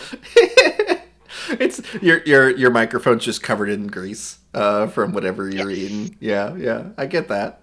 I try my best to because I'm already scatterbrained enough. I can't even imagine how scatterbrained I'd be if there was like food in front of me. I have some what am I drinking today? Tiger milk tea. It's a boba with brown sugar tapioca. That's what I'm drinking today. That's all I can handle. If I have food in front of me, I won't be able to talk or really do anything. DJ Pizza. Okay, there has to be somebody named DJ Pizza. I'm sorry, but there has to be. That has to already be a thing. Let's see here. Do they milk tigers for that? Oh, don't prompt that, please. Let's see here. And I know that by me saying that. For real. For real. Don't do it. Don't do it. Let's see here. I want to take one of these results. We're going to go hit the new button here. Okay. What was I going to show? Oh, yes, slapping together characters inside of an omni-reference. And then if there's anything that you wanted to introduce today, Rhapsody, feel free. After this, I'm just letting you know, giving you a little bit of a heads up this time, that if you wanted to take over or do anything, you're welcome to. But I'm just going to start slapping characters together inside of omni-references and see what we get, if that's cool with you. Honestly, we're so far off. Yeah, we should just continue with this. Yeah, sounds good. It would be kind of a left field thing to start talking about fantasy stuff all of a sudden. So, Yeah. And so next week, guys, just know that it is Pride Month next week. We will be doing some fantasy related content throughout Pride Month, but it's also true that I will be out of town on June 20th. There's a chance that I might have someone fill it in for me, but the expectation is that there will be one Friday in June that I will not be attending because I'll be going to Pride. So, and my family's in town. So, overall though, June's going to be a really fun month. We're going to have a couple Tumbling Up comics released as well. So we're going to go back to the 90s and make some comics set in 1995 as well. But what I'm going to do is take one of these results with Kinky from the comics and then slap another character in there. So let's do that. I like the ones earlier. These ones here. Okay. Let's take... I know this is the one with the peanuts from earlier, but let's do this one here. Copy. Yes, exciting times ahead. Oh, I look at all the pride flags. Awesome. Yes, it's definitely... June is a very fun month for us all, I will say. It's a really good time. Let me drag one thing into here. I need to just move one or two people around here. Oops, too far back. Too far back. Just a second, sorry. There we go. Okay. So, at this point, I'm going to copy this image here, and I could do this in the editor. I could do this in Photoshop. It doesn't really matter. You could do this in MS Paint if you wanted to. Just because I have Photoshop open here, though, I'm just going to quickly slap these characters together inside of here. So let's go into this Photoshop here. New. Okay. And I'll just grab another image of one of the characters that we've been messing with here. I'm just because Fungimancer is a little bit alien from what's happening, humanism wise. Let's go with one of Gompasta's cat girls. I think that would be fun. Let's see. We can even put Brekkie in there too, but I would much rather get another character here. So let me just give me a moment here. You know what? We're going to go to the character portal. I'm just going to go to the character portal. Okay, here's the character portal. Be sure to update Kinky's profile, please. Any of your favorite images from today, be sure to share them inside of her post here. So this is what I'm going to do. You have to join the Gnarly Studios server, which if you haven't done it yet, there's links inside of VC Text to do so. But what we're going to do is we are going to find Kinky inside of the character portal here. And that is right here. Oh, don't the sage. Where is she? Probably got to scroll up a little bit. Okay. Hey, there she is. Okay. It's not easy to find somebody when you have 150 characters in a character portal. That is true. Seriously, you guys are kind of a big deal. Yeah, I know, right? It's amazing seeing everybody's characters, especially all like because we got asked this actually not that long ago. It's like, I want to submit a character, but it's live action. I'm sorry that it doesn't match your all's character style. Understand, people just really like the anime aesthetic and stuff. You are not required to follow what we're doing. You could submit any kind of characters you want. Super minimalist stick figure sort of characters, do it. Live action, fully, 3D or whatever you want to do. Just submit them. I want to see them. The more the merrier. That's why the search function is super important. But what I'm going to do is I'm going to hit copy link and then paste it inside of VC Text for you guys. Any of your favorite stuff. So I'm going to actually make a note here saying post all your favorite kinky images. Oh god, I got a Kinky Kong images. Post all your kinkiest images here. Post all of your favorite Kinky Kong images here. There you go. Okay, now it's inside of VC Text. You'll find a link to it there. So at this point, let's just grab another character. Ghost. Let's grab Bert's Ghost here. I like Ghost a lot. Ghost is pretty fun. We get a little anthropomorphic character here. So let's copy Ghost. And now inside of Photoshop, I'm going to paste Ghost next to Kinky here. Now, the easiest way for me to do this is actually, because it's just white, I'm just going to use the magic wand tool and grab this, selecting all the white. You could do this inside of Midjourney if you want, but I'm just grabbing all the white in the shadow here.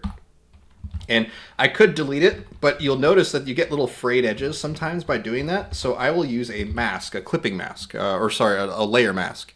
So we will invert this selection and then hit mask. And that will give us a result that we can actually dynamically edit this as needed. It's very, very useful. But let's go ahead and now flip this. Okay. And I am going to, let's shrink this down a bit. Something like that. I don't really need to show, because we have to think about the perspective a little bit. So if we want the character to not be enormously big or tall, probably want him somewhere down here. Okay. And now I'm just going to in-paint out these two panels that are here.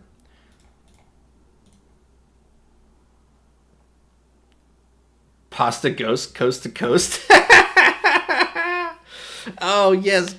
Space Ghost, coast to coast. That's great. Oh, man. That's funny. All right, so let's see what we got off of this here. Let's see if we can get the background fully extended. That's good enough. Let's get this mid panel done here. You'll notice that whenever you're doing this, either in Midjourney, Photoshop, really any AI, if you do have, say, like you're trying to get rid of this border right here, right? You can just in-paint this and gamble whether or not you're going to fill in that border. But the thing is that it's most likely going to see the existing parts of your imagery and go, you probably want that extended. You probably want that to be the same or whatever. What's actually better is to get rid of whatever's going to encourage that. So I in-paint the entire bar, and then based on those results, I will then go back and delete what's inside of there. Like what I want to preserve that I had covered up. This is a really great way to avoid having to deal with this issue. So like, look at that. It actually did what I wanted it to do right off the bat. That's great. Yeah, it's just that one. That's so funny. Normally it would just fill in all this, but yeah, no, it did exactly what I wanted it to do. So that's fine. It's better than I am when it comes to prepping this, so that's good. Yeah. Now that I have these two, For some weird reason, he just fits into that image so well. Yeah. So now that we have, it's also because like we are sharing similar like art styles. Like over time we have preferences, and those preferences are overlapping, and we're kind of subconsciously doing that, right? But I want to make sure that he actually fits inside of this image here. So I'm going to make sure that I have sample all layers turned off. I am going to take this comic, merge them together, and now I'm going to grab the white border that's on the outside here, and I am going to invert that. And the reason why is now I can come up to the character here, hit mask, and he is now in the frame because of that. There's a little bit of a border that we have to respect here, or at least we don't have to, but it helps. Especially if you're planning on releasing something, you want to make sure all this stuff is cleaned up. But we have the black brush on here. I'm just going to now paint back in the border that's here by cutting out the image with a clip. So I just need to find my right sort of combination of left and rights here. There we go. And I will just come in and draw in the rest of that, like so. Okay, and if we need to refine it, you notice that I clipped a little too close on this. We can actually unlink the layer and then just use the arrow keys to move either the layer itself, which is not working for us, or the mask, which is what will help with us. So I can now click that mask down one level and boom, fixed. Way easier than redrawing it a million times. So now that we have these two here, okay, let's go ahead and merge all these together. Copy this panel here. If we want to preserve that it's more like a comic panel, we can include the borders, but I'm not even going to worry about the borders. I'm just going to grab inside of the image here. Okay. I'm going to hit copy on this. And now we will go back to the ORIF room, our Fantasy Friday room. And so at this point, I am going to... There is a really good version of you delivering pizza there in the chat. Really? Okay, let's take a look. Ooh, is it this one? Yeah. That's awesome. Oh man, there you go. Yeah, I'm there. I got a healthy setup of greens in the back. Just a backpack full of clippings, and some pizza. That's awesome. This is funny too because I had pizza earlier today. So this is actually your image that you used here, by the way, is the one where you screen capped me wearing the nomad. That's funny. Awesome. I put in the chat some images from some group shots of my characters, and once I get a moment, I plan to put them all in the server. But the ones with the building behind them, that's the 7 Deadly Sins and Virtue, and the one at the bottom is what I really wanted to tell you about. This is from an event that we do, a music video event, where this one actually involved us making characters, and each character is somebody that was in the group.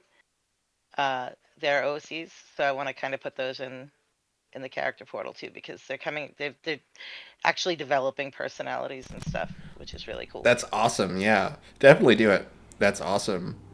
Thanks for sharing these. That's awesome. And I like this. Let me go ahead and now slap this one into here. So you can see this is the image that I had copied from Photoshop here, where I merged the two characters together. Okay. I have it set as an omni reference. let's go ahead and grab the style reference of the comic here. Okay. See, I'm just dragging and dropping everything, making it really easy. And what I'm going to do is I'm just going to write that this is it's an animated fantasy film featuring a dog warrior with a red-headed, or so not red-headed, a red hat witch. And let's give it a little bit of a. What do you want? What do you guys want to see happen here with these two characters here? Let's just pull up the character image here so you guys can give me a scene. Give me something that's happening here. Maybe something that kind of complements this background a little bit too, with the kind of chaos of this moment. We could even describe the scene. Kinky wish. Yeah. What's kinky wish? What do you want to explore? What do you want to discover, to do? The dog. Hmm? I want to do everything with the dog. I love dogs. Let's go Well, to the he's beach. well equipped to guard you. You can go to the beach. And be attacked by a giant squirrel wearing an eye patch. All right. Giant squirrel pirate. Mhm. All right. All right.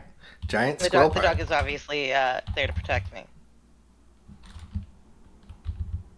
Wearing an eye patch. That's all I have in this one. Yeah, I'm just gonna do 3, 2, why not? And I'm gonna do hyphen raw because I just like the results from raw a little more. So let's go with that. We're gonna go with a 250 for sure at first for this. There's a very, very strong likeliness that the characters are gonna kind of merge together without really emphasizing that we're talking about a 2-shot or 3-shot or however many people we want to focus on in this composition. But we'll start off with this and see if we need to vary some stuff around because it seems like it's going to borrow heavily the composition from earlier. So we probably need to, let's go ahead and already start getting that done because I can see here that we did the squirrel's getting represented, but it's completely skipping out on the dog now. So let's try to do this a little bit of a different way. We will try to learn. Yeah. It's almost like it split the image in half, and it kind of gave some slight variations on that. So what I'm going to do though is I am going to apply direction inside of separate sentences for these prompts here. So I'll say an animated fantasy film depicting a 3-shot featuring, or sorry, 3-shot, and let's do a wide angle shot on a beach, featuring, and then say a dog, an anthropomorphic dog warrior with sword. Fights alongside a red-headed witch against. Okay, there we go. Let's just go for that. We've embellished a lot on our intention here, and let's see if we can improve that at all. I love it. This Gome Pasta with the short, messy hair, redhead. What is she doing here? Is she ordering pizzas? Is she making the pizzas? Oh, that's cute. This one here is reminding me making the pizzas. I'm making the pizzas. It's very cute, and you're using the Phantasma prompts, which is so much fun. We haven't dug into that in a while. I did promise Lolo that we would, but we will be digging back into version 6.1 when it comes to doing a lot of the sort of setup for Phantasma stuff because we put so much work into those mood boards, into those profiles. I mean, when the styles get finally updated in version 7, we can probably just do it there. Right. But for now, we're definitely going to be leaning on this. But here, let's take a look at this, though. So the anthropomorphic dog is largely gone, but we do see him a little bit here. But he kind of joined forces with the squirrel in one of these panels here. So I think what we can do is first, I want to see what happens if we drop the style weight significantly. Yeah. Yeah, the character, yeah, the omni-weight. And also, I would also separate the. I'm going to try to separate the prompt a Yeah, bit more. you do this, and I'll do this. You do that, I do this. That sounds fun. So let's do. I try to do this. I don't like to change a ton of parameters all at once. So first thing I'm going to do is just do one change, which is I'm dropping the style weight to 50, and comparing the differences between those results.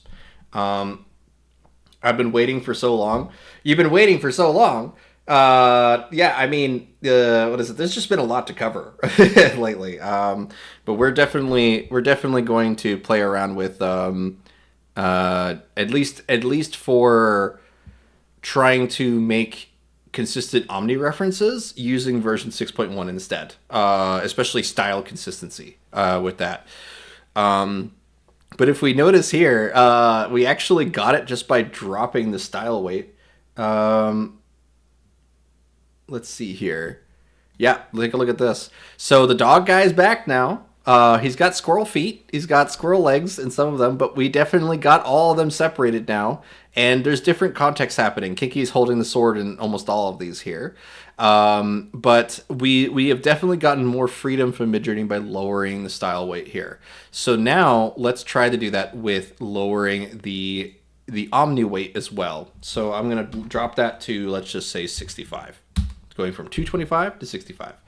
2 weeks, 2 weeks, 2 weeks. Yeah. No, it's you guys have always been able to double back to 6.1 and continue making images with 6.1, which is what I am encouraging you guys to do if you get frustrated with version 7. We've built entire profiles for you guys to just easily hop in and start doing that. You can see Gompasta is messing with them here. It's the LMFJNBC one, which I always kind of laugh at because it has the word NBC in it. It's an easy one for me to remember.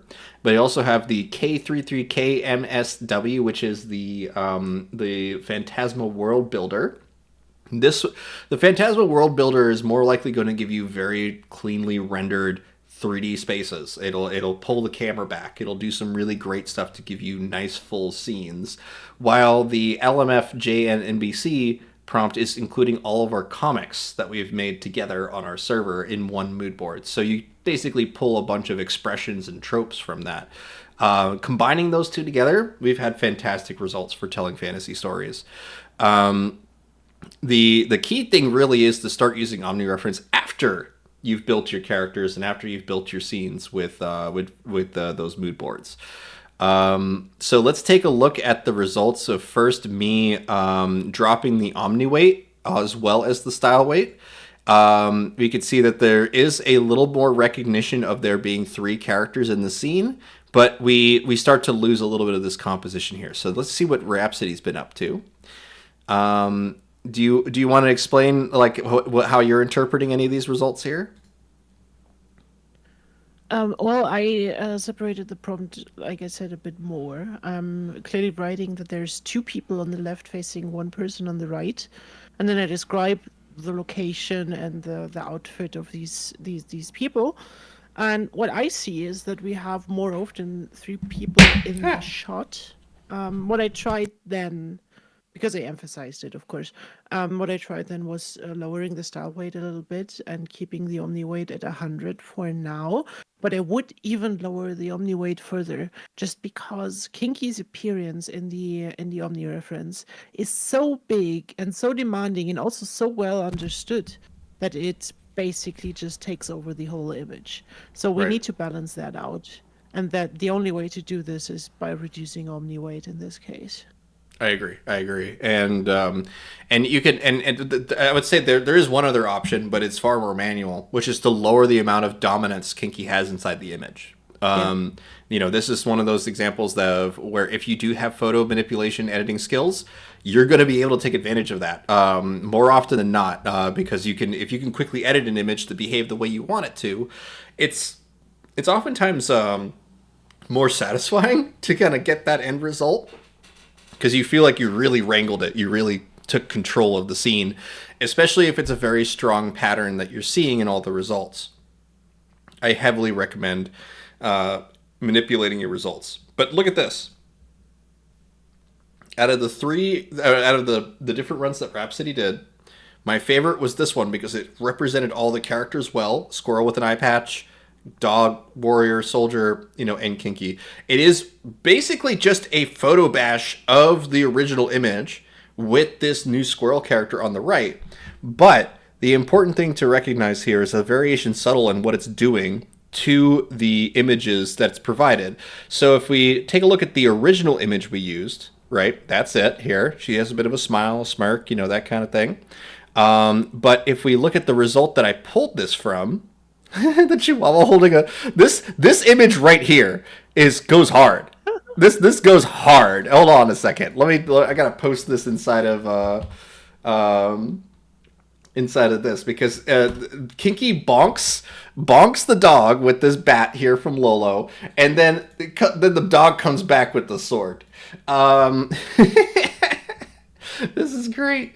I love this image. But now, if we take a look at what happened on the original image, I want you guys to notice what Kinky's mouth here looks like with this images here, because I was really unhappy with how it overlapped the ear with the smoke. The mouth is all sorts of blurred and mangled. But as soon as we did a variation subtle, okay, we now got acceptable mouths. And also some cleanup when it comes to the character here on the right. So we basically can just pick up a new pose from this and pick our favorites or combine them together, all that kind of stuff. It is something that I do find myself using variation subtle a ton with version 7. So bork, bork, bork, bork, bork, bork, bork. Yeah. Let's see here. Like that at all. Drunk anime cat girl with her short white messy hair, just the rest of Goem's prompt here for her OC, and she's in a fantasy tavern drinking a large beer after work. This is too funny. Well, because kind of thing. yeah. Everyone is like, oh, it's suggestive. It's fine. But let's take a look at some of these other results here.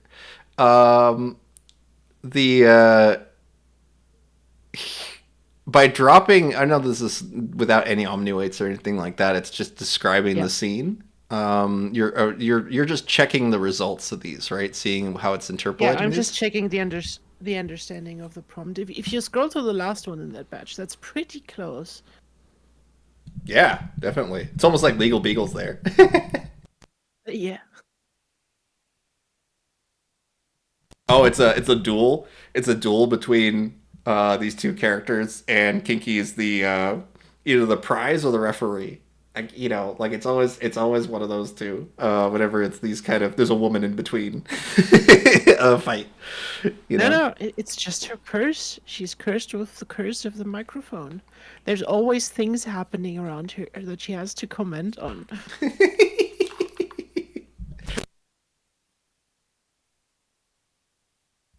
You're cursed now. You can thank me later. I'm like, boys, don't fight over me. Exactly. It's very cute, though. Now, with Snoopy Time Lord, they made one with a profile. Can you describe this profile? It kind of looks like almost like Looney Tunes or Tex Avery a little bit, with a tinge of storybook fantasy. That's just your P code. Yeah, I'm getting the storybook fantasy hard from this one for sure. I don't like my personal profile because I haven't really done anything to it since I moved on from a lot of personal profile or rating profiles, instead leaning more on mood boards and stuff. It's really interesting what results people lean very heavily on with their profiles, for sure. At least for me, like, for example, let's grab the mood boards for Phantasma here, which you have here. Boom, boom. We have these two now on our prompt here. And Golem Pasta almost always does their stuff with only written prompts, like they don't use a lot of character referencing or anything like that. So let's try to describe one of our characters as a written only at first, and then use character referencing to start cleaning up those results. Because this is actually detailed in pretty thoroughly and at the comic.spellbroke.com website. So if you go to this website and you click on tutorial here, okay, what's going to happen is, okay, it was supposed to shoot me down to the tutorial section, but okay, I'll fix that later. If you go to the tutorial, you'll see there's a 10-step Midjourney version 6.1 guide here. This is going to teach you how to create the fantasy style that we have established for you guys here. And for those that are not wanting to go to this website and stuff, I will go ahead and just paste the actual tutorial inside of VC text for you guys. It's a pretty big guide, but it goes through a pretty thorough example of using variations to get your final compositions, and then you start in-painting details based on your character designs, and you just basically cycle or wax on, wax off your character referencing until you get to the final result. And the reason why this all works is because of this profile right here, the Phantasma comic profile. So whenever you turn off character referencing, it's still referencing our characters. It's just doing it subjectively. It's doing it loosely, as opposed to strictly like it is with character referencing or CREF. So follow this guide. You could even, this comes with a bonus panel about how to combine two results and whatnot, but that's just for bonus points. And then after you've made your character setups and your scenes and stuff, you can use omni-referencing to continue those stories. So basically using that as a jump from version 6.1 to version 7. So there's a lot of useful info in here. I hope you guys check it out. Lots of cool stuff in there. And I see there's a video from Snoopy here. In fact, I'm gonna play that one a little later because I'm gonna let it scroll up on the video for a second here. But this is great. I highly recommend downloading that tutorial and just keeping it, because then you can just refer to it as needed. If you want to copy and paste the parameters and stuff, I actually have them here, so you could just highlight over them and copy them because it's a little annoying to to repeat what's on an image, right? So there you go. All of it's there. You're welcome to just download it. But I have a time lapse of how this is done, so you can see that I'm cycling through compositions based on what I have in my head, and then once I land on one that I like, I start to then introduce the character details to match the final results, and I turn off character referencing as soon as I am happy with the with like their poses and stuff, and we just start in painting new details and speech bubbles and all that kind of stuff. Version 7 has a lot of struggles a lot with speech bubbles and written text right now. So version 6.1 is what you're going to use to do all that. So lots of good info here. I hope you guys use it. Okay. Bump up the jam. Yeah, indeed. So now that I have this profile here, we can just say that this is a animated fantasy film.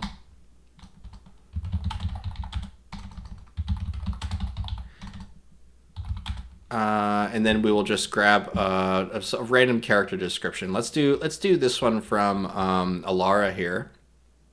We're going to grab their prompt, subject to change, and I'm just going to hit depicting and then paste their prompt to there. A fantasy woman with flowing navy cloak hanging behind her, and just so on and so forth. I'm not going to read the whole thing, but let's go ahead and see what this gives us right off the bat. And I'm going to do - raw as well. Don't have to, but I do anyway. So we'll see what we get off of just our profile codes, and be able to embellish on those results from there. And in about 15 minutes, we're going to do the show after the show, which is your opportunity to hop on the stage and hang out with us, talk with us, share your projects, and just genuinely speaking, making cool things together. We want to get to know you. We want to get to know what you want to do with Midjourney. So that's what the show after the show is for. You can find links to the Gnarly Studios server inside of VC Text. We will be doing that on the Gnarly Studios server. So not here on the Midjourney server, but on the Gnarly Studios server as soon as the stream is done. But I wanted to show you guys here, first off, what this result looked like with just the written prompt, no character referencing at all. And then we will compare, like, I really like this result. This is awesome. That looks so good. And now let's compare it to the final character design that we came up with for Saskia Mibiri. So we could see here that she has a pretty cool, like, false eye and mecha arm. And is that represented? It is kind of with this like glowy bit here. And, we would need to do some in painting on here as expected. But that's why we're not using character referencing, is because we want to see very dynamic shots. We want to see all sorts of unique angles and stuff that are created. And when we start to use character referencing, it locks us into the composition or the expressions and the posing of whatever's in the character reference, unless we drop the weight, which means less accurate results. So, in my opinion, and the way I recommend it in our tutorial, is that you can set up your compositions first without using character referencing, and then bring in the details back for your character. So let's go ahead and now grab the Omni reference for them here, which is a character reference to just one image. And now what we're going to do is, I keep clicking the wrong thing. We're going to grab this here, and now we're going to take all the mismatching elements here. So let's grab her arm here. She has this eye patch here. Is there anything else? Let's see. Yeah, just kind of like armored suits and stuff like that. So let's get rid of this knee here and kind of have it redo that. I'll just have it redo the whole bottom part here. There's enough context of her scale and size here that I do not need to worry about over in painting. But let's go ahead and now paste her image into there.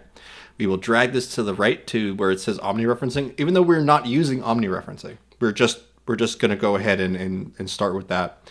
And we are going to switch this now to version 6.1 and just paste this in there. So this is going to be an example of using version 7 with our mood boards. It is one of the very few mood boards that work, in my opinion, that work as intended, in my opinion. I have to reinforce that. Again, this is my opinion, not like it. Some people's mood boards work great, all that stuff. For me, I have only found luck with the fantasy stuff, honestly, like in terms of our prompts that we've gotten here. So like, we need to really reinforce the fact that she's got this false eye there. And the thing is AI hates asymmetrical details. So let's focus on just the arm first, making sure that we get a pretty cool, like this one is way cooler than we had before. So let's go with that. And now I am going to inpaint her eye again here. Let's get rid of whatever this thing is happening on the knee here. And lastly, I am going to drag this to the image prompts here on this right side, hopefully trying to reinforce that she has this eye here. But this is a hacky way to do it. I would actually recommend changing the image reference now to feature whatever you're focusing on. So let's go ahead and copy this image. Like I was doing it in a low effort way, and now I'm going to do it in a higher effort way because it's better. So let's paste this image into there. I'm going to now isolate to just her head. And then we'll use that as our character reference for inpainting. There we go. Copy this. Bring us back up to Omni reference here, so the fantasy room here. Paste this into there. Get rid of this. And then drag that over to the character reference here. There we go. Now we hit submit. Don't be afraid to use version 7 or version 6.1 whenever you're doing this stuff, and not just Niji, because Niji does pigeonhole the imagery quite heavily, as in like, yes, you can make some really gorgeous stuff that is what you intended to make with Niji 6, but when it talks about especially like fixing things, like trying to make like three-dimensional space represented, version 6.1 is actually, in my opinion, better at that. Especially with trying to create different I need this character to embrace another character. It feels like I get more three-dimensional shape out of version 6.1. But let's go ahead and see if we got this here. We might need to change the prompt now, but we'll see what we got. Okay, yes, it is doing what I intended it to do, which is to exaggerate, a specific detail, which is good. We got something here, but it feels more like a Dr. Robotnik sort of eye patch as opposed to a mecha eye that's there. So let's hop one more time back to edit here. And I'm going to take out all of her description here and say, that she is she has a purple glowing eye patch with a purple emblem on it. Okay. It's in fact, it's not. It's like a false eye, right? Yeah. There you go. Yeah, lowering the character weight will certainly help because it will enforce us to be able to say, hey, this is a read the prompt more and respect the image less. I have recommended that in the past too, but it is something that I in general, I at least through my experience of this stuff, I tend to find it better to just edit images and then work with those. Like right now, I accidentally switched to an older version of her face here. So let's first make sure we copy this, copy image address for this character. And you could see that because it did that, it didn't actually respect what I wanted it to do. So now we will go back to edit here, edit, and now I will replace this image here. And I need to put the text back in there that I had before. So let me quickly grab that on a different instance of Midjourney here.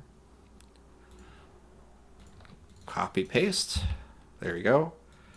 So whenever I say that, guys, that I'm using a different instance of Midjourney, what I mean is that I have two windows open for two midjourney.com windows open on my browser so that I can quickly hop back from my my profiles or my or my prompts that I've used. I can go as far back in my history and not lose the thing I'm currently editing by having two windows open. And normally I feature both of those windows on this stream, but since we switched over with the omni-referencing stuff for this, we're really trying to focus on what we're doing with one edit or result here. It is certainly true that I am hiding a little bit behind the scenes because of that, but no big deal. No big deal. I basically, after we have this in-painted here, we could take a look at our results and see which ones work. Oh, we got a comic from Lolo. Awesome. Let's take a look at that. So let's see here. Let's see. Just a second. Just got to figure out where this is opening. It's opening up here.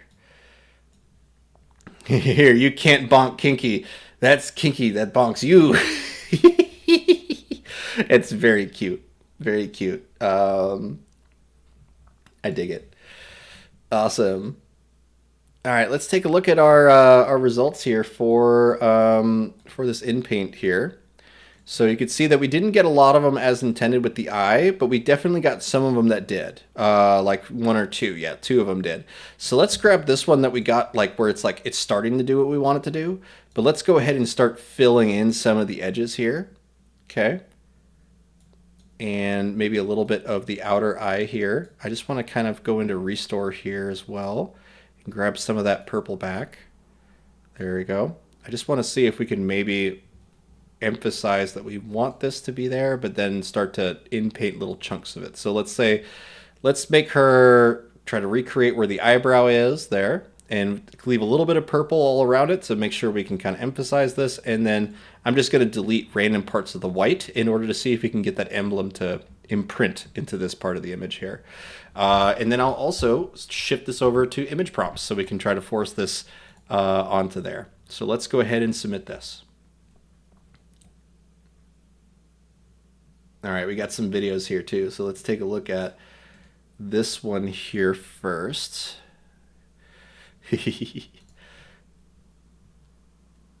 Squirrel pizza, squirrel wizard giving a bunch of squirrels pizza. There you go. My God, it's so many squirrels. So many squirrels. Let's take a look at this now. it looks more like a bullseye on her face. Yeah, we didn't really do too well on this one. That's okay. That's okay. Let's go ahead and try to do maybe her whole face instead and see if we can get this to be a little bit more in control. She looks more confused here as opposed to others. So let's grab one with good legs. I like this one that has good legs. And we'll just go ahead and in-paint her whole face here. And I'll try that method one more time here. This time let's switch it to Niji 6 because we are working with an anime aesthetic. And then I'm also going to drop the character weight. Let's drop it to 50 and also 20.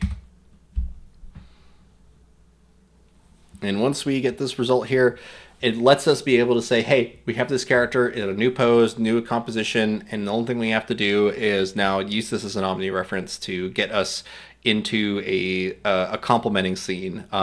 This character could attack another character within our group, that kind of thing. I love D&D with Midjourney. It's too much fun to do it this way. So there we go. We got a little bit closer. It's definitely not perfect, but it definitely gets us closer to the intention. So let me just come into here. I'm going to hit Omni reference in here. Let's switch this to version 7. Okay. I'm actually going to keep on our mood boards, which is something I don't normally recommend doing, but I'm going to keep it on because we have it all within the same world. First, we'll do one where it's an animated fantasy film without any sort of context. Fantasy film. Just to see what we get. And then I'm also going to do one where the style reference that we're using is actually borrowed from our Brecky comic that we're working on now. So I can go into style references here, find that one here. There we go. And I'm just going to submit this.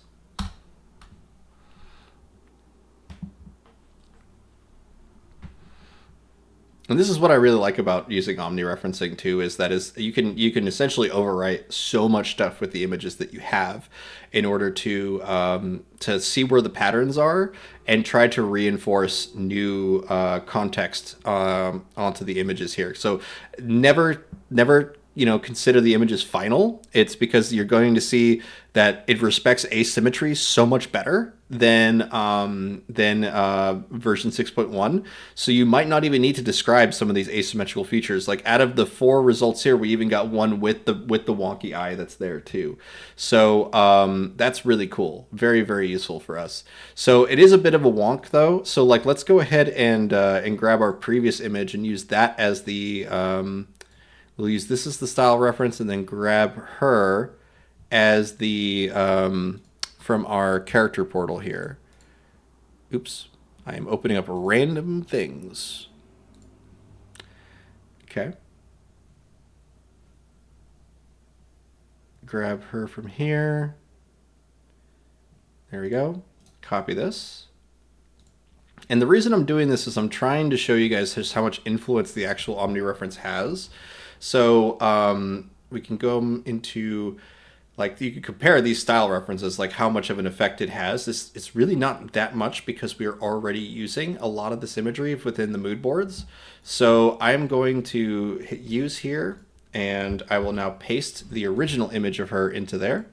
We'll start with this one and then do that again, but this time we are going to use this image as the style reference.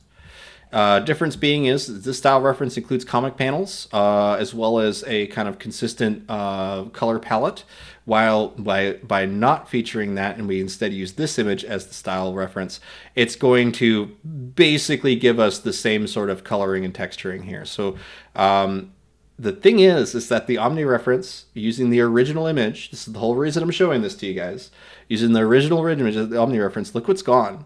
It's the entire environment is gone that we had before, right? Because we, even with the style reference that features the field outside, the grass, all that stuff, style reference is not going to look at the image objectively. It's going to look at it subjectively. So that means that instead of, there's a field, there's grass, there's a castle in the background, it's going to look at the rules of the image and try to replicate those rules, the line art, the certain aesthetics of this image here. It's going to replicate those instead. So yes, we were able to recreate her character details a little bit better with using the original image as an Omni reference, but the original image features a interior castle scene, which means every result with Omni reference without dropping that value is going to feature a very similar background aesthetic. You have to understand where and when to use a specific image for omnireferencing, because otherwise you get results like this, where look at this, it recreated some of the trees, like the style of the art of that's inside of the the style reference that's here, but it still tried to enforce the omnireference most of all, right? And so we could do this again. We could just drop the weight of that and say, hey, this is let's go for something like 55, right? And you're going to be much more subjective about what's inside this image. But in my experience, like, it's almost always better to create a really great omni-reference first and then go from there. But yeah, this made some pretty fun stuff. Just off of the bat with the little, like, purple demon, like, magic hands. This is really cool, actually. I'll copy that over and I'll bring that over to the character sheet here. So let's take a look at what we got off of the lower omni weight here, because it's already really cool. It's not what we asked for in the sense that it is fantasy film. It does feature the mood boards, but it doesn't feature a lot of the style reference here. But man, is it cool, right? Because we are allowing Midjourney to control our composition so much more with a lower omni weight. So look at that. She's on a horse. But it's not her, right? We'd have to do a good amount of inpainting to fix a lot of that. But that's kind of the moral of the story here, is that it's really valuing it gives you a lot of value to take your time and build your omni references really well. So, okay. Let's end it on that. I want to say thank you so much for Kinky for joining us here on her birthday. She didn't have to do that, but she did. Thank you so much for that. Thank you for having me. Mm-hmm. And it has been a lot of fun to give you some presents and just make some fun stuff with you guys today, just to celebrate a birthday. So awesome! Yeah, I hope you had fun, Kinky, and I hope you're satisfied with your last-minute birthday presents. I absolutely loved my last-minute birthday presents. It's so good. Perfect. It's so cute. I'm glad that today panned out like this. Next week we'll be diving into version 6. Basically, like what I was talking towards the latter half of the stream, we're going to go into hard next week. So and the reason being, I'll leave for Rhapsody and I to help explain over at the show after the show. So, yeah. Okay, guys. Thank you all so much. You could find all the images here on the Fantasy Friday room. But thank you so much for Rhapsody for co-hosting with me today. What is it? Do you have any parting messages you want to give? No, I'm just flooding the space with show after the show. Look at the little buggers floating around everywhere. That's cute. But yes, thank you guys so much for joining here. Thank you to Ancient as well for making this all happen and hitting that damn button. And you guys have a wonderful weekend. I'll see you at the show after the show. Yeah. Bye-bye. Bye. Bye.